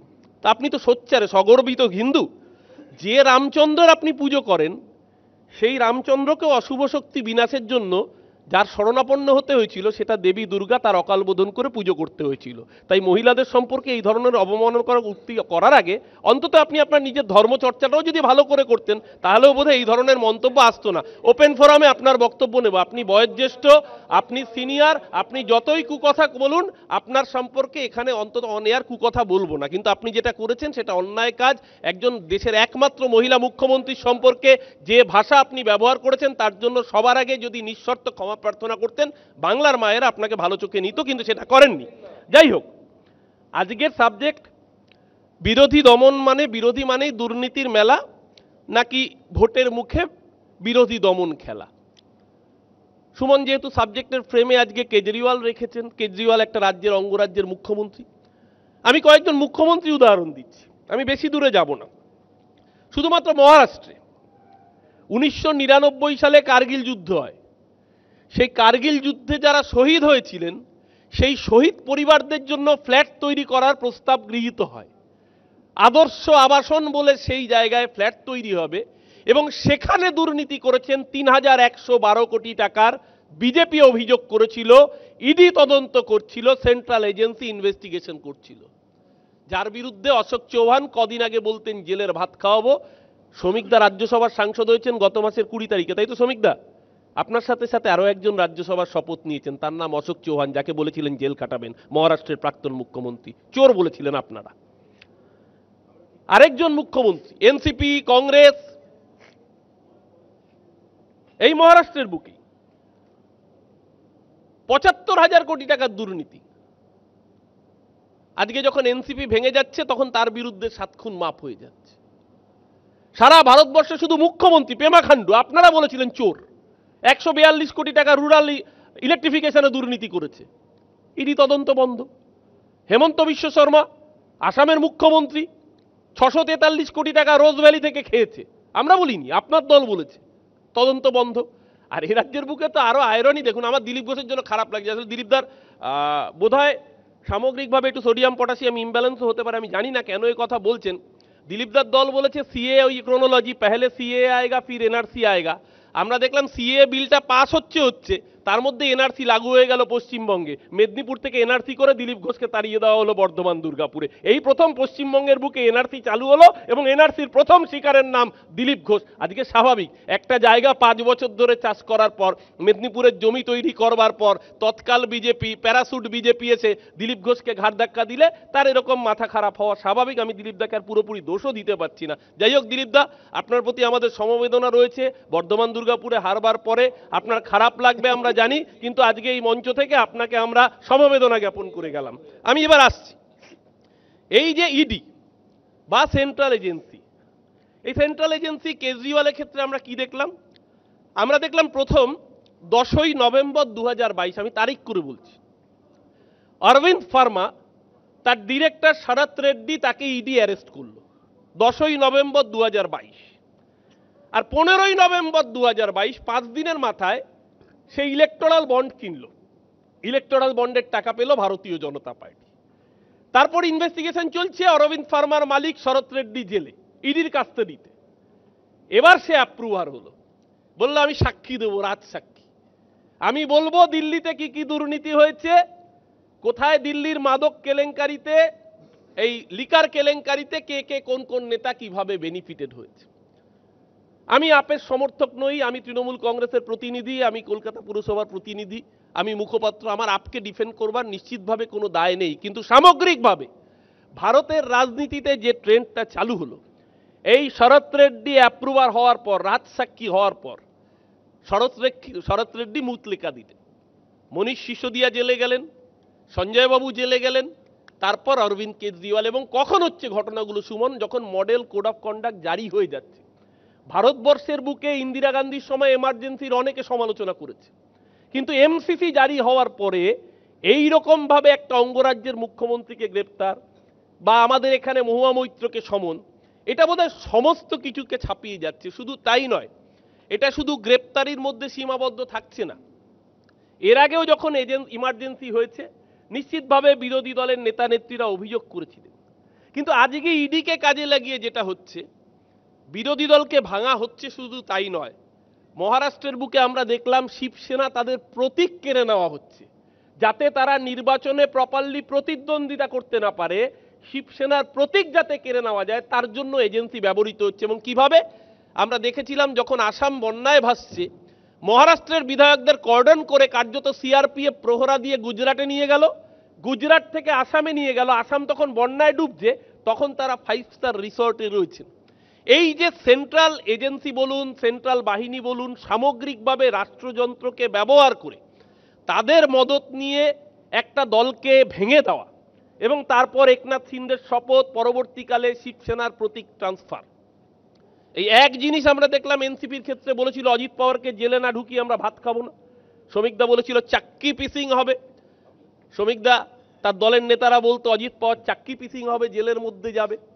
আজকে শ্রমিকদার দল, তারা দেবেন্দ্র ফডনবিস উপমুখ্যমন্ত্রী, অজিত পাওয়ারও উপমুখ্যমন্ত্রী মহারাষ্ট্রের বুকে। এই নতুন মডেল আমদানি করেছে এই শুভেন্দু অধিকারী। এত দিলীপদার খারাপ লাগা স্বাভাবিক, কিন্তু দিলীপদার খারাপ লাগার পেছনে তো কারণ আছে। দিলীপদাকে এনআরসি কেন হতে হলো, তার জন্য ওই ক্রোনোলজি বুঝতে হবে। ক্রোনোলজি ছিল 2016 সাল, যখন শ্রমিকদা, দিলীপদা আপনারা আপনাদের মুরলীধর লেনের অফিস থেকে একটা ভিডিও দেখিয়েছিলেন না, প্রেস কনফারেন্স করে, খবরের কাগজে মুড়ি একজন টাকা নিচ্ছে। তারপর দিলীপদা গেছিল কাঁথিতে মিটিং করতে, গিয়ে বলেছিল সারদার এফআইআর নেম, নারদার ঘুষখোর শুভেন্দু অধিকারীর গ্রেপ্তার চাই। তো গ্রেপ্তার চেয়েছিল শুভেন্দু অধিকারীর। এখন তৎকাল শুভেন্দু এসে আপনার দলের মেন নেতা হয়েছে, তাই দিলীপ ঘোষ এনআরসি হয়ে মেদিনীপুর থেকে খড়গপুরে চলে গেছে। রাজনীতির চাকা যেভাবে আবর্তিত হচ্ছে, আজকে সামগ্রিকভাবে সারা দেশের কাছে এইটা অশনি সংকেত। কেন আমরা বলছি এইটা অশনি সংকেত? এই কারণেই যে পার্লামেন্টের বুকে যদি বিরোধীদের কণ্ঠ স্তব্ধ হয়ে যায়, দেখুন এই একই জিনিস আমরা সাম্প্রতিক অতীতে কিন্তু পাকিস্তানে দেখেছি। পাকিস্তানে ইমরান খানকে গৃহবন্দী করে রাখা হয়েছিল, ইমরান খানের দলকে নিষিদ্ধ ঘোষণা করা হয়েছিল, এমনকি তার দলের প্রতীক তেহরিক ইনসাফের প্রতীক পর্যন্ত কেড়ে নেওয়া হয়েছিল। কার্যত ইমরান খানের প্রার্থীরা নির্দল হিসেবে প্রতিদ্বন্দ্বিতা করে সিঙ্গেল লার্জেস্ট পার্টি হয়েছিল। এখানেও কিন্তু বিরোধী দলের প্রার্থীদের, বিরোধী দলের পার্টিদের, তাদের কারুর প্রতীক কেড়ে নেওয়া হচ্ছে, কারুর দল ভেঙে দেওয়া হচ্ছে। যে নির্বাচন আমরা বাংলাদেশে দেখেছি, আমরা কোনো রাজনৈতিক দলে বাংলাদেশের আভ্যন্তরীণ নির্বাচন নিয়ে মন্তব্য করব না, সেটা তাদের রাষ্ট্রের আভ্যন্তরীণ বিষয়। কিন্তু বাংলাদেশের নির্বাচন নিয়ে রাষ্ট্রপুঞ্জ পর্যন্ত প্রশ্ন তুলেছে যে এটা নির্বাচন হচ্ছে না প্রহসন হচ্ছে। মায়ানমারে আংশিক জুন্টার বিরুদ্ধে যে অভিযোগ উঠেছিল সেই একই অভিযোগ আজকে ভারতবর্ষের বুকে কেন উঠবে? ভারতবর্ষ পৃথিবীর বৃহত্তম গণতন্ত্র। যদি পৃথিবীর বৃহত্তম গণতন্ত্রে এই প্রশ্ন ওঠে, তাহলে আপকি বার 400 পার যারা স্বপ্ন দেখাচ্ছেন তাদের 400 স্বপ্নটাই কি কোথাও মাঝখানে পায়ের তলার মাটি আলগা হয়ে যাচ্ছে? আর পায়ের তলার মাটি আলগা হচ্ছে বলেই, শুধুমাত্র রাম মন্দিরে হচ্ছে না বলেই দেশের বেকার যুবক যখন প্রশ্ন করছে যে বেকার যুবক বছরে 2 কোটি বেকারের চাকরির প্রতিশ্রুতি কোথায় গেল, 10 বছরে 20 কোটি বেকার। আজকে নরেন্দ্র মোদীর জামানায় 76টা রাষ্ট্রায়ত্ত সংস্থা বিক্রি হয়ে যাচ্ছে। নতুন করে এই 9.5 বছরে 17 কোটি বেকার তৈরি হয়েছে। আমার কথা নয়, সিএমআই এর তত্ত্ব বলছে। ভারতবর্ষের অর্থনীতির হাল সবচেয়ে তলানিতে, কথা আমার নয়। রিজার্ভ ব্যাংক অফ ইন্ডিয়ার রিপোর্ট বলছে কালো টাকা তো ফেরেইনি। আজকে আবার নতুন করে শুনলাম যে নরেন্দ্র মোদী বলেছেন যে ইডি যে টাকা উদ্ধার করেছেন 3000 কোটি টাকা পশ্চিমবঙ্গের মানুষের কাছে ফিরিয়ে দেওয়া হবে। আমার তো মনে পড়ছিল, মেরে প্যারে দেশবাসীও, अगर आप मोदी को वोट देते हैं तो देश का सारा काला धन ये मोदी वापस ला के देगा और हर एक युवाओं का बैंक अकाउंट में 15-15 लाख रुपए। আমরা ভুলিনি তো বন্ধুরা, এখনো ভুলিনি, টাটকা 15 লাখের জুমলা। আজকে আবার বলছি ইডির টাকা আসলে প্রত্যেকের অ্যাকাউন্টে নরেন্দ্র মোদীর সরকার টাকা পাঠাবে। আমি জানি না পরবর্তীকালে ইয়ে ভি এক পলিটিক্যাল জুমলা থা কিনা, আমাদের শুনতে হবে কিনা। আজকে সেই জায়গায় দাঁড়িয়ে সামগ্রিকভাবে সমস্ত জায়গায় বিরোধীদের উপর যে আক্রমণ চলছে, আজকে মহুয়া মৈত্রকে ইডি দিয়ে সমন করা হচ্ছে কেন?